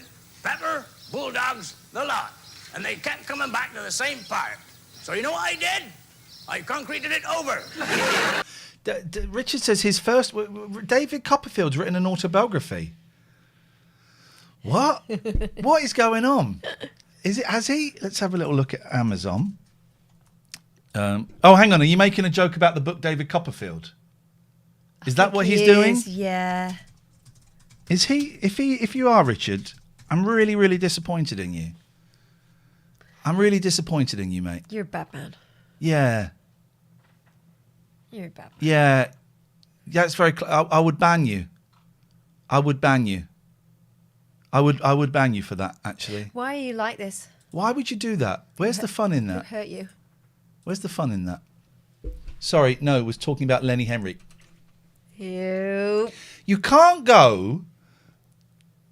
Oh, okay, so you all right. You're pushing it, buddy. I think he was. Get me home an apology. No, you can get stuff. Right. Telly addicts. We're going to get there in the end. Here we go. Turn to BBC One. He makes a joke. Hello, This is how we got into it. He then makes a joke about resistance with Noel Edmonds. First, Noel Edmonds discovers there's little resistance to That's how we got into Three of a Kind, all his right? line of questioning in the first of a brand new series of Telly Addicts. I tell you what, I watched Telly Addicts and I noticed there was little resistance to his line of questioning. Batman, Philip Schofield and Gordon the Gopher, John Cleese. Dame Edna. Oh! Lenworth. Joni. Joan Collins. Okay, Jimmy so Cricket. what's it going to turn into? What do you think it's going to turn into? Maggie Thatch. Dot Cotton. Dot Cotton. R.I.P. Jimmy Greaves. Bruce Willis, Moonlighting. Is that what it is? It's Moonlighting. Oh, that's shocking, that. That's not fair on her, is it? No. Spock, isn't it? You sure? Daniels. Oh, look. They've even Rabbit done him a and little his wig. Done his little wig. Robin Day. Robin Day. Yeah. I know these two. What are they called? It's us. Oh, that sounds really rude to you. I didn't mean it like that at all. Didn't mean it like that at all. I'm so sorry. I used to hate Miss Piggy. She used to annoy me. I used to think, why are you being violent to him? Why are you so aggressive? Yeah. He doesn't want to be with you. Also, he's a frog, pervert. Yeah. Ted Bovis. Noel Gallagher. Liam, call him whenever you want, dude. Let me just get Skype up. Parker, for everyone not watching. Parker. Let me just get Skype up so that I can see when you call in. You can Skype us, you can call us. Liam, looking forward to your news. Is it about a long stream or getting fired from your job? I suggest it's going to be one of those. Who have two. you told to F off today? Cracker? Oh, well, no, but he wouldn't be Cracker then. He was No, just singing. No, he's singing. What was the singing thing he did? It wasn't Tutti Frutti, was it? Was he in Tutti Frutti? What was the singing thing he did? Okay. Pete says someone put Series 1 of Whizbit Oh, on I'm YouTube. not watching that. I used to love that. Not watching that crap. Are they more puppets? Yeah, that's Troy and... That seems a little... Is that Captain Scarlet? That seems a little heavy on the... I'm not watching Whizbit. That's not happening. Is that Captain Scarlet or is that supposed to be Thunderbirds? There's a lot of puppets in this. Clive James. There was a documentary on Radio 4. He writes songs. He was a songwriter. I know. I interviewed him about it. Yeah, they were shit. Every single one of them was the most pretentious piece of shit ever. And you had all these songwriters going, well, of course, yes, it's very interesting. It was shit. Awful, awful, awful songs. That's not what I said to him about it, but... Do you want to hear one? No. Let's hear one. YouTube. I liked him back in the olden days when he was describing a mullet. You look at it from the front. I never liked him. You look at it from the front. Here we go. Here's It's one a of his business. songs. You look at it from the back. It's a party. You look at it from the side. It's a mullet. There we go. This will be shit. Yeah, I interviewed both of those two.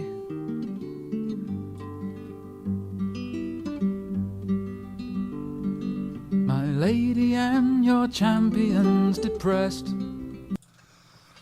I mean, let's make some love in the afternoon, guys, you know? I mean, you are comparing it to... I'm not in shape to carry on the quest.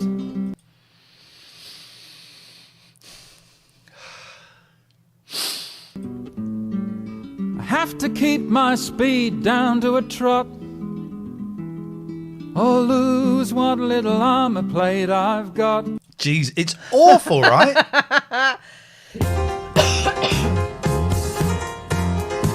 Last night I met the hypertension kid.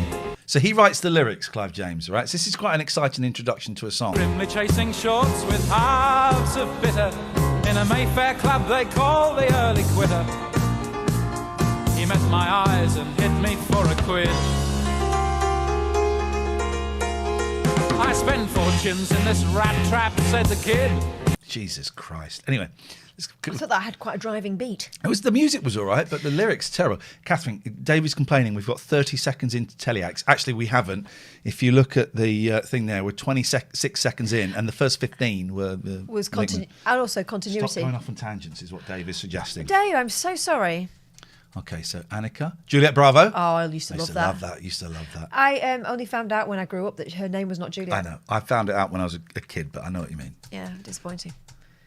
Oh, Gary Davis. And Diamond. Oh, yeah, look. God, they made her look hideous. They don't like her, do they? Oh, obviously. Jones. Well, the thing you've got with well, of course you put the light in. Well, exactly. I mean, it's Marilyn Monroe, isn't it? I used to have the album of that. This could be your lucky day. Do you remember? I used to have the album of them doing.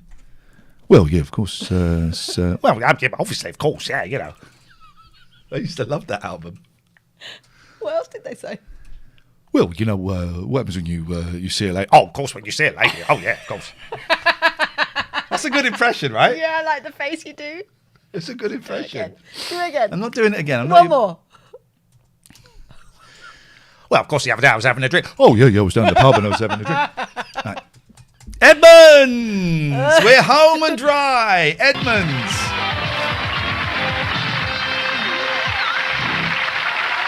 He's going to walk on the arrogance of the man. Swagger in that jumper, how dare you?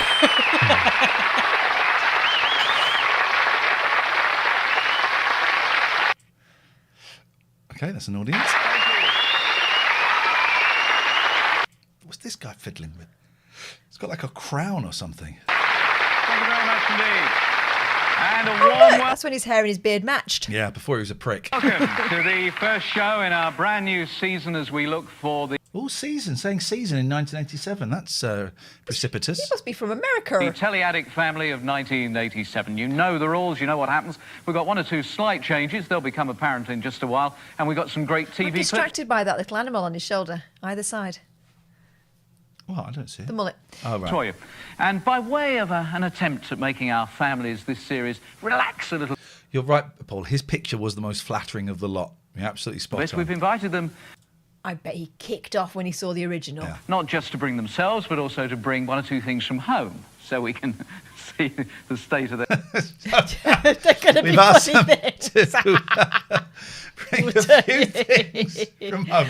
Oh. And Catherine, I believe you bought a dildo. Don't bring that in. It's too big. Their houses. Over this side, we got the Wells family, and sitting right next to me... You say it's before he was a prick. Has he killed someone at this point? 87 had was it Michael Lush? Was that the guy that died? Had he died at this point? I think he might have done actually by 87. Was it Mike? It was Michael Lush. He's Paul Wells. He says he likes programs with the little triangles on, the cheese adverts, and he's got an executive toy. He's got his balls out. I've got to take something wacky in. Oh, take that funny thing you got for your birthday. he's brought with him a sort of mobile thing that. Yes, well, about 2 years ago, I brought this for my wife. So she could play with my balls. Is that what he's going to say? Oh, God. I don't think you could say that on TV back then. Well. Oh, hang on, we've got a phone call coming in. Hello? Noel. Hello, Noel. And we're going to go live now. Hello. Excellent response. Yeah. What you got down there? What are you playing with? Oh, nothing. I'm just. What's that on the screen? Is that mine or yours? I think that's mine. There we go. Liam. Hello. Oh, Liam's discovered booze, everybody. Liam's discovered booze and blue. I'm glad you're back for one. Definitely missed you guys. Didn't miss you. What's your big news that you got to big tell us? Have you become manager of that fucking cafe? No, well, I have got my hours have increased massively. God. Gosh. So... I'm now up to around 25 to 30 hours a week. And you're in charge of customer services, is that right?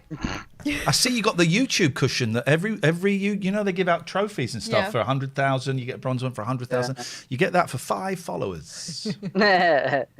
So that's one news. Second news, I now have a girlfriend.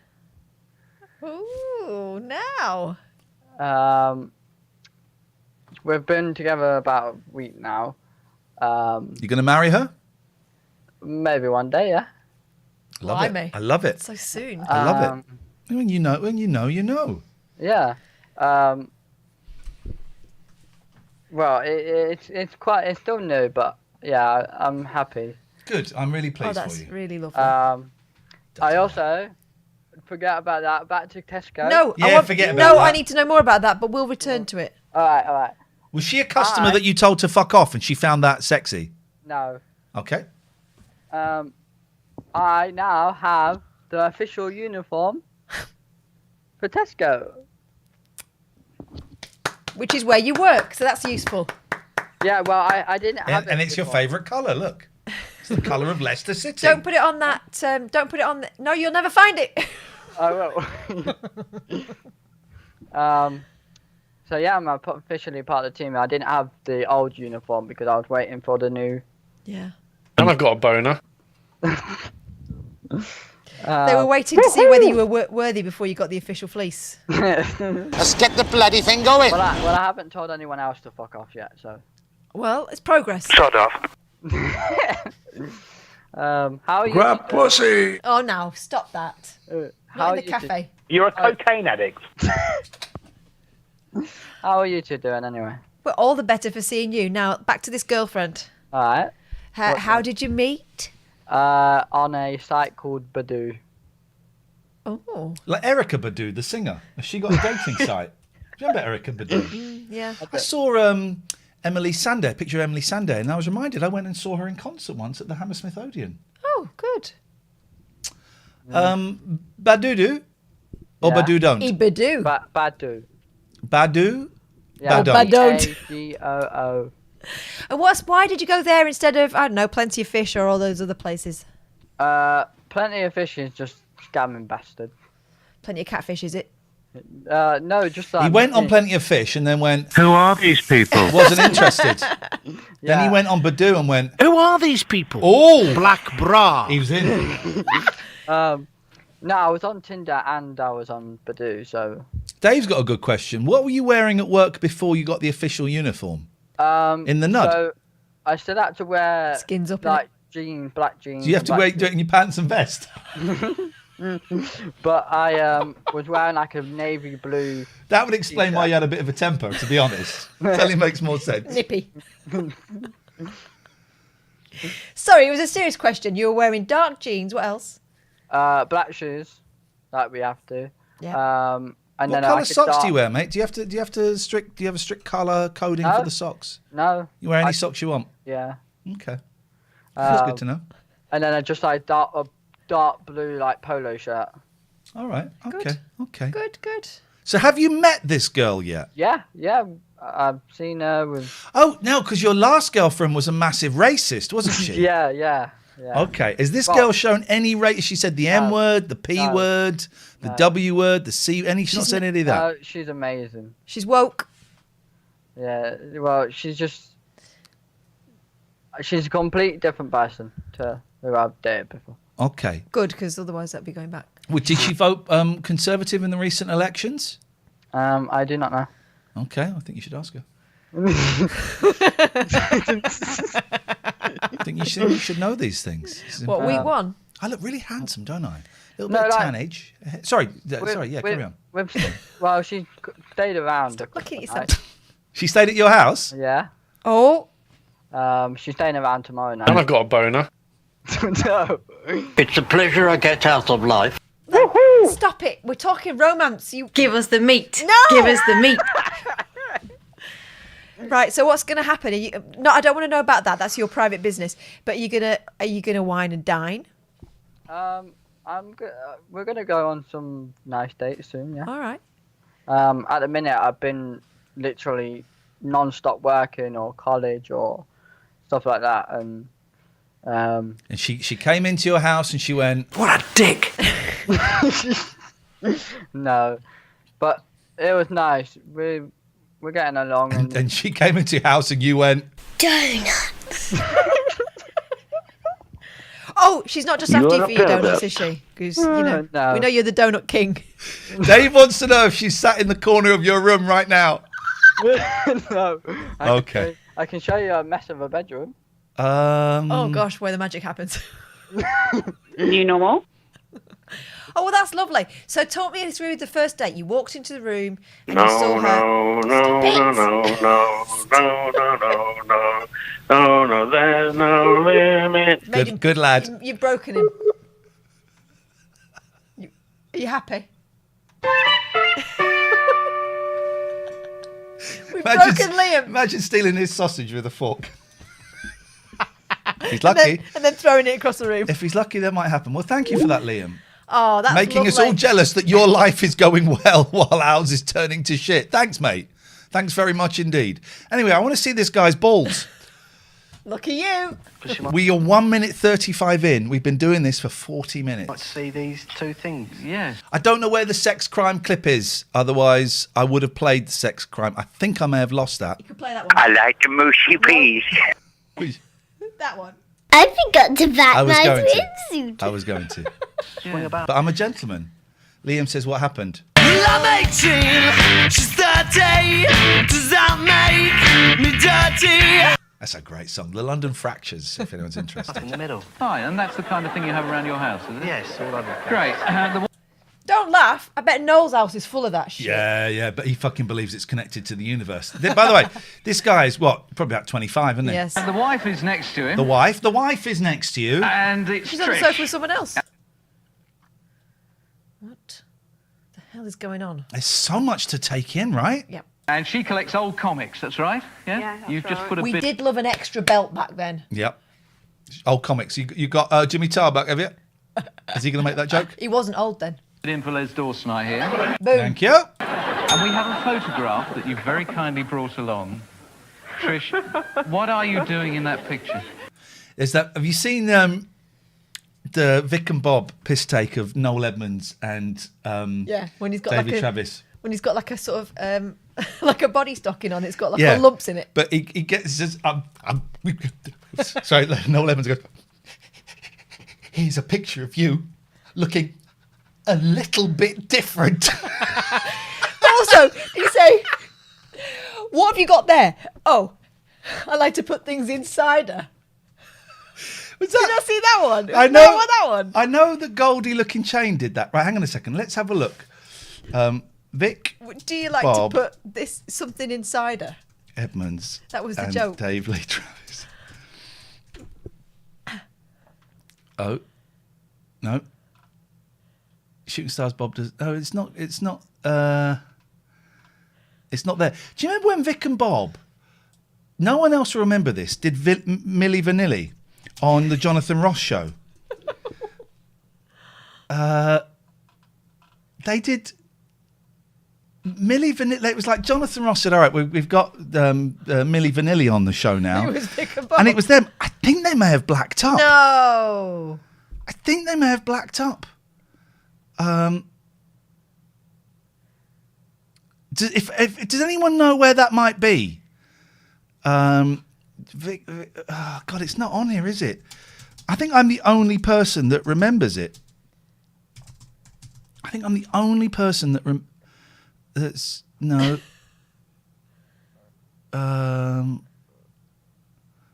No, Vic and Bob was Roxy Music. No, Vic and Bob John. Kinky John. Does anyone else remember it? Does anyone else remember it? It's not there. Vic Reeves, Cheryl Cole. Stars in the Rise. No, it's not there, is it? But this is there, guys. Oh no! Oh, sorry, mate. I thought he was Dave. Anymore, what I is you'll live here. And there's no tenderness before in your fingertips. Didn't know fingertips had 8 syllables in it, guys. Anyway, you can call back, Liam. You just buggered off. It's not our fault. It's a picture of you looking a little bit different. Well, I was watching your programme last year and I fell asleep. Thank you. Good one. Oh, she's totally stitched him up. They've lost. So. Hang on, my show's boring, is it? How dare you? Oh, he's back. We're getting a phone Guess call. who's back? Mr. Lover. Hello. I don't know what happened the first time. I think you got too romantic. Yeah. I wanted to say also I took a theory test a couple of weeks ago, and I passed. Hey! I got 44 out of 50, whatever it is. Never. And then the hazard perception I got 67. Oh. Out of 100? Out of 75. Oh, never mind. So that was quite good. I was leading up to it, the week leading up, I was practicing on the app that I had, and I kept on getting either 37 or just like 42.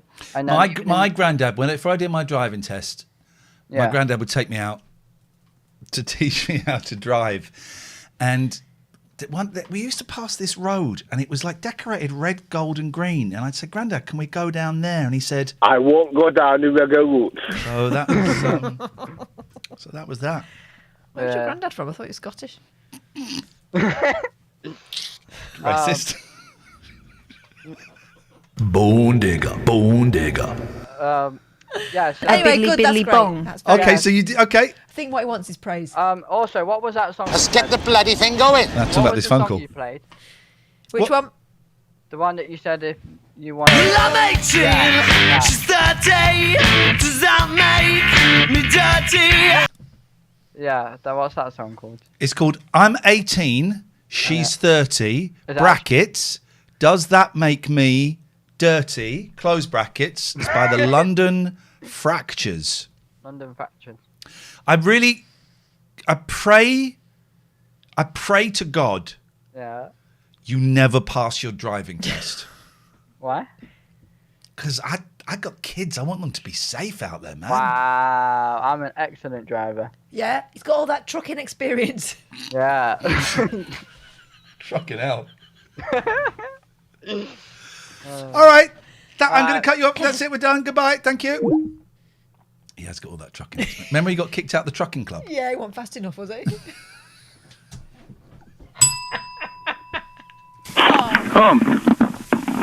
Shit. They were horrible anyway. They were. That trucking crew. Here we go. Right. So she's got her eyes open. She's not asleep.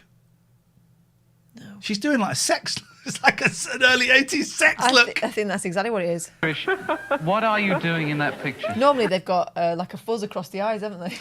I'm Readers' wives. being orally pleasured by the Alsatian. Oh my God! Well, I was watching your programme last year and I fell asleep. I fell asleep. I fell asleep. You're not going to do very well today. He means it. He means it. He means it. Out. Then the third member of the team is Clive Francis, a thimble So good they named him twice. collector. A thimble collector! Yes! Fuck! Yes! He must have little girls who go to guide camp. Then the third member of the team is Clive Francis, a thimble collector. Are you gonna, He looks like one, Are you doesn't going to he? let him say that? He Oh! I have here. he looks fairly thimble to me. they're not I have even- 2 thimbles. They're not even collectible thimbles. Them's business thimbles. I've got 2 thimbles. What have you got there? These are two of, well, my wife's and my thimbles, actually. Yeah. I brought them along because... That we're is gonna- pathetic. This was in the days when, you know, it was gay people had to marry, you know, to kind of hide. Absolutely We were going pathetic. to bring along the budgerigar, but unfortunately, well, I thought the thimbles were much cleaner and not so noisy. Yeah. You know I'm right on this one. It's not a thing to call, but you know I'm right. And there is a bit of a story attached to the thimbles. But I hope it's a short one. It's a long one. No. You better stick to the budgerigar then. And finally, What just happened there? 2 thimbles does not a collection make. That's a pair. That's not a collection. we got Jane at the far end. And what have you... What is it? I thought she was an old woman. This? Yes. Well, this has been drawn actually by my buddy Clive, you see, my brother-in-law. Yes. And this was instead of a wedding card, he drew us this strip. And he Tight bastard. does a strip this Yeah. time, round about this time every month. And Clive... Yeah. No. It's a cartoon. This is What right. a boring family. They're called the Wells. What? Whoa. No. Hey. Sorry. What the fuck did you just fucking say about my wife? What did you just fucking boring? Fucking have it, Edmonds. Would be what I would do in that situation. Yeah, which is why you're not allowed on there anymore. That's true. Wells family.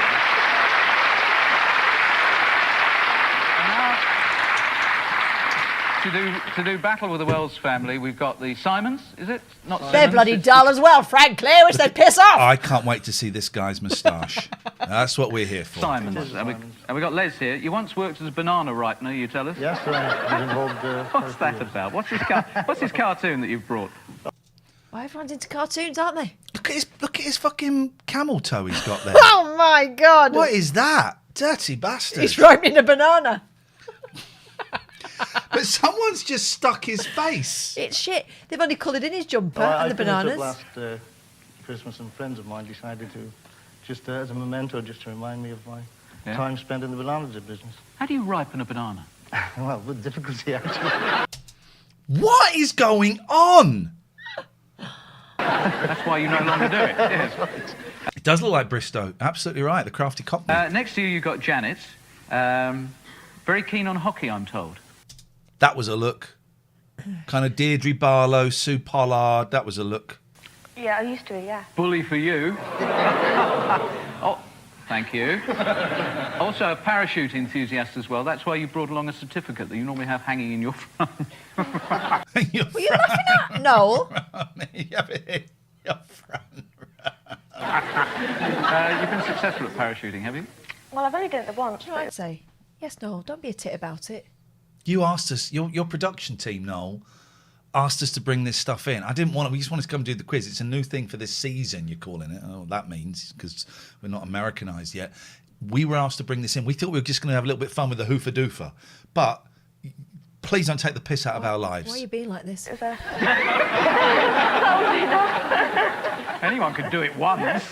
Next to you, you've got your... He's right. Anyone can do parachuting once. It's if you're able to do it a second time, then you're a winner. Sister Debbie, who works for a fruit importer. I don't believe this family, and she's got... Oh, Debbie's naughty.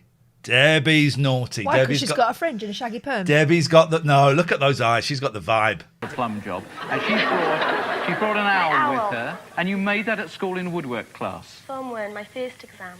Terrific. I think that's marvellous. Brilliant, isn't it? It is actually brilliant. Why do you get spice racks? Why is spice? You have to have a special bit of furniture for Well, them. because I suppose In the olden days, spices were expensive and a sign that you were a proper cook. So you when wanted to have my them on mum had display. spices in the 80s, Yeah, the Swats. the spice, I don't understand why they get their own furniture. I had a spice rack at one point, and I thought, what have I got this for? Oh shit! We're all very. It was like on a carousel. Oh, ours was like a shelf, like that kind of, like her owl. Excited you brought that. And finally, at the end, we've got Roy, who's known as Mac because he's long and wet. He's into owls and all. He's a pisshead. Look, he's got the eyes of a drunk, this guy. You're casting a lot of nasturtiums tonight. He's a drunk. And he's a keen ornithologist, and you brought another owl. That's right, yeah, this is Ollie. That's not Terrific. real. We've got enough owls here. We could start the campaign for Real Owl. Joke. Jim says, in quiz shows, I hated the introduction. I don't give a stuff for their backstory. Show us a telly show. I used to be like that, but now the introductions are my favourite part. Do you know why? Because in the olden days, we were supposed to be judging these people. Yeah. Now we're watching this and we're judging the host. Okay. And this one is an a-hole. Like we really ought to get on with a bit of action. Thank you for bringing half the household with you. That was pointless. We won't be doing that in season 3. But do you know why they did that? They had to bring props in. Because Noel cannot just speak to them like they're normal people. Yeah. We're going to start off with a comedy clip, and we're going to start off with the Simons. Have a look at this. The topiary is going to go mad. There's 3 points on offer. Oh, here we go. They've cut the clips out. We're going to give the next clip one more go. If they've cut the clips out, we're ending this stream toot sweet. Well, you must be confident. You've even got time to laugh there. Here comes your first question. Can you name the character in bed? Ted Bobby. Ted Bovis? Yep, you're right. First point scored in our championship of '87. Who's Peggy's boss? Miss Cathcart. Miss Cathcart, can I be a Oh, young I would Miss have gone Cathcart? Simon Callow. No. What's his name? Simon. Miss Cathcart. Miss Cathcart. Okay. That's 2. Well done. And your third one, what was Clive Dempster's rank in the RAF? Squadron leader. Squadron leader. You can speak up if you want. Squadron leader, yeah. You think he was the squadron leader? You're right. 3 out of 3. Good start. Barry, click live. Barry, can someone in the chat tell Barry to click live? Simon Cadell, that was it. Right, are we going to see the clip? And the Wells family, you have a really good comedy clip coming up here. Have they? I used to love Hinge and Bracket as a kid. I have no idea why.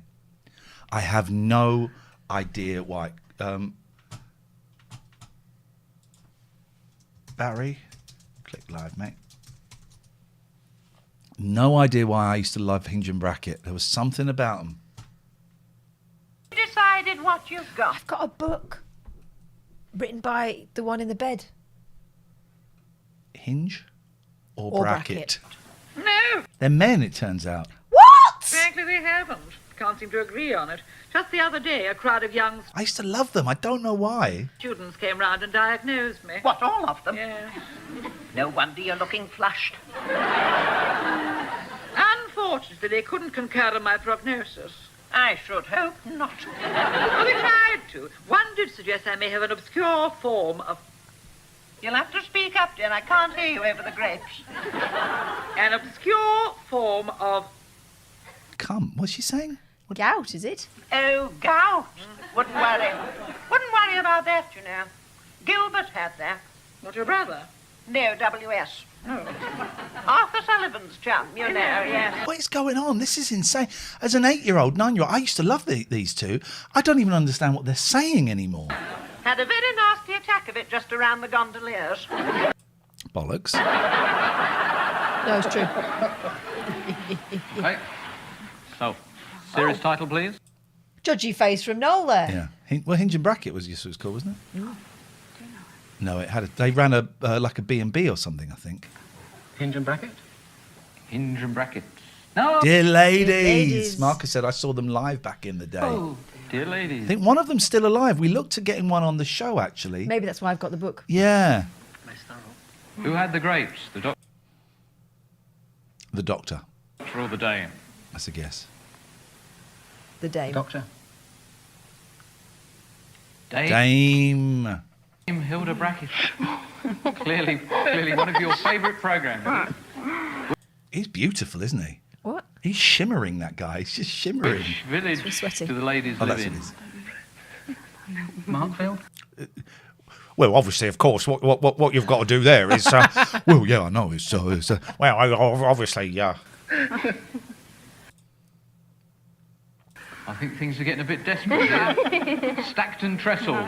So, a duck so far. It's 3 to the Simons and nothing to the Wells. Nothing to the Wells. It's 3 minutes past 10. It's 3 to the Simons and nothing to the Wells. A bit more of the next round, and then we'll call it a night.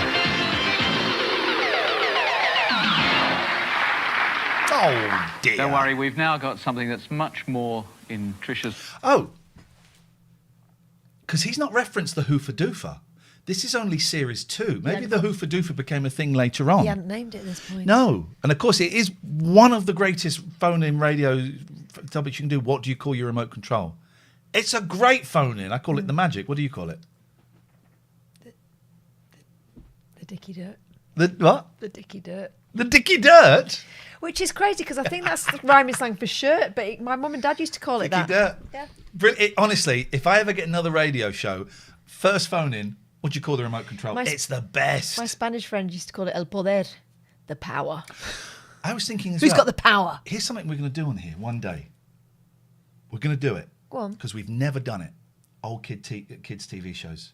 Should we do it and just do it and get it out of the system and just bathe in the wonder of it? Yeah, can we have Charlton and the Wheelies? Of course we can. We're doing that one day. There we go. This line certainly is very in keeping, I think, with your age, this one. Jesus. Cheeky sod. Dixon and Doc Green. Alderman F. Mayhew, from his many friends on the Doc Green Council. Good reading. The break-ins. You. Look, Mr. Dixon, Oh, who's he? Liam. Looks like Liam. Who's he? He's not Leonard Rossiter.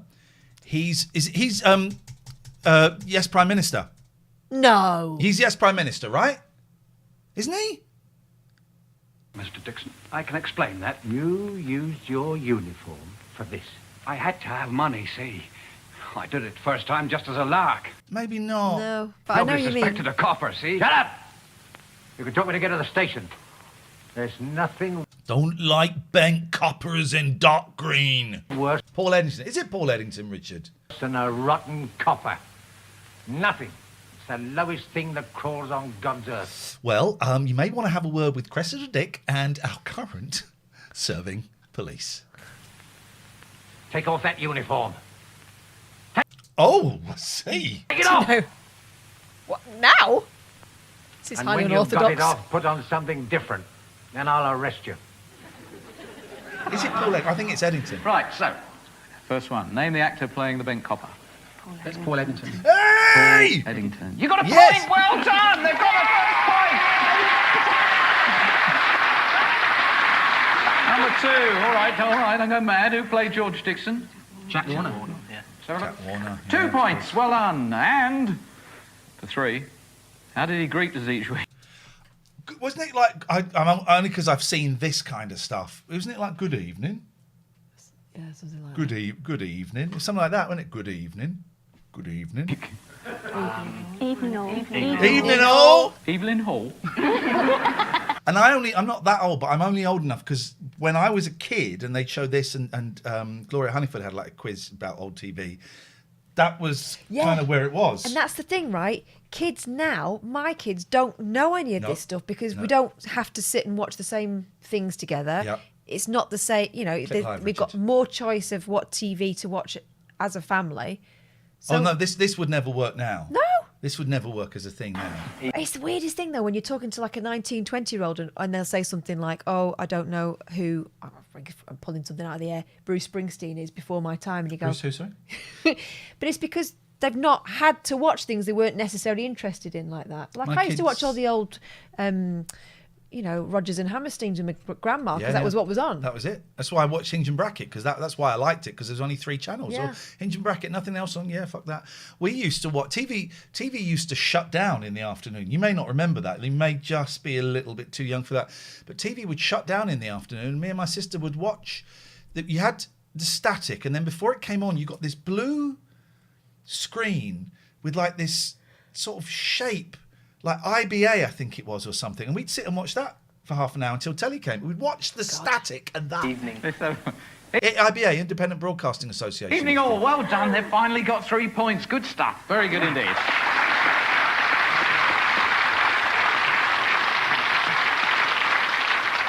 Okay, it's the Simons clip here. Once again, we're sticking with elderly television.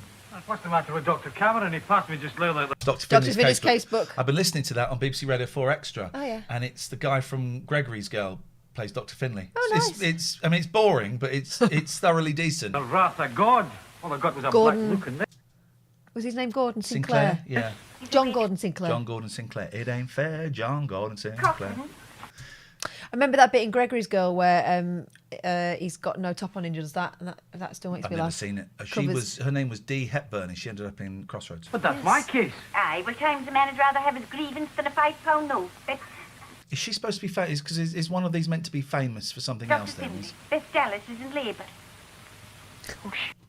That wallpaper, sorry, this is a massive deviation. That stripy wallpaper looks just like the wallpaper in my grand's house where I was last weekend, except when they started papering it at Grand's, they thought there was some more in the loft, right? So they got halfway across. And they couldn't find it, so they'd done half in the other. Different paper, completely different. Times. It's like Willy Wonka's office. Different times.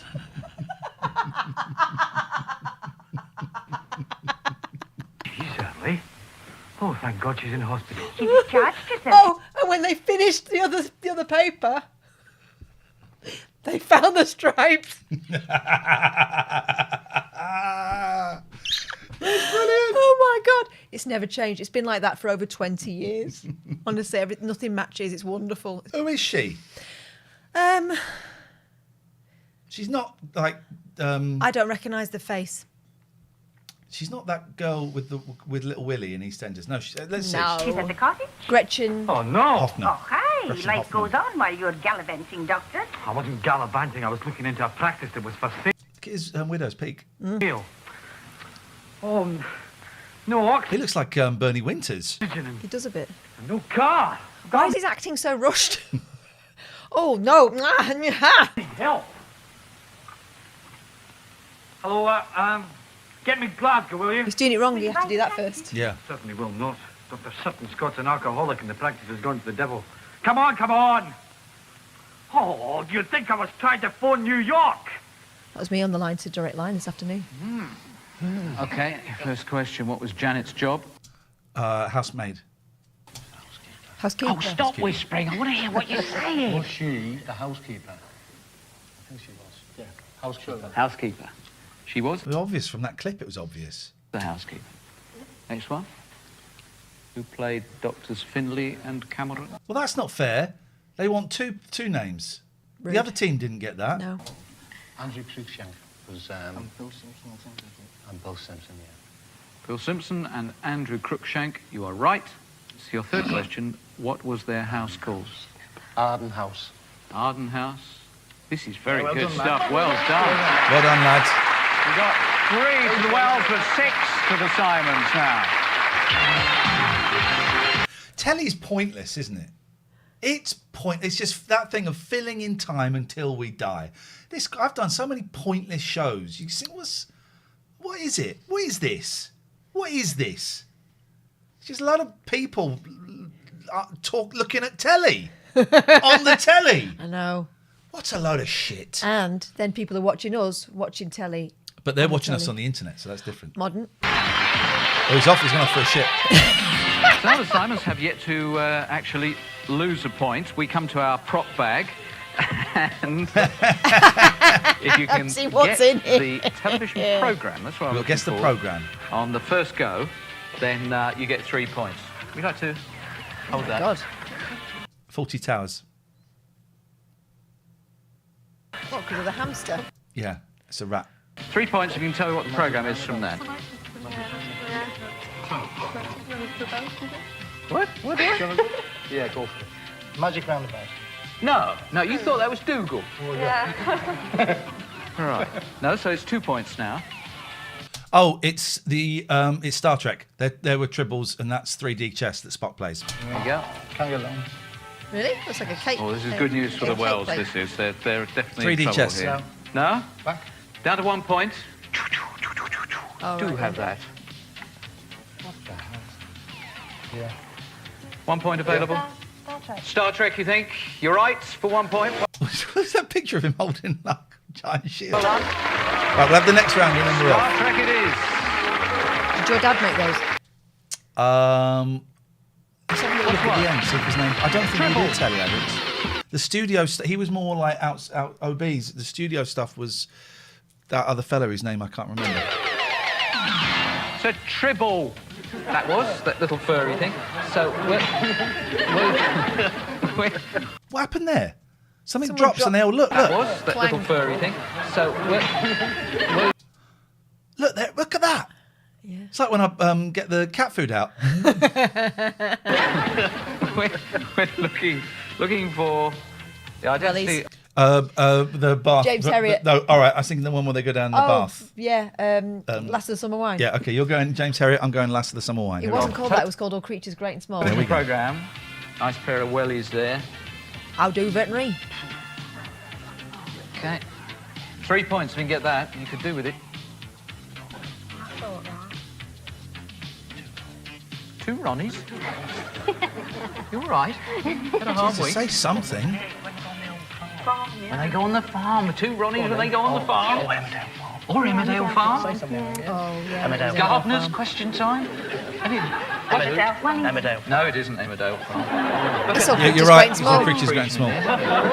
He's showing us the arse end. 2 points. Come on, you Farmers diet farming today? Farming today, no. We're down to 1 point, and that is really a... It's I bet, yeah. The vet program. I used to love that.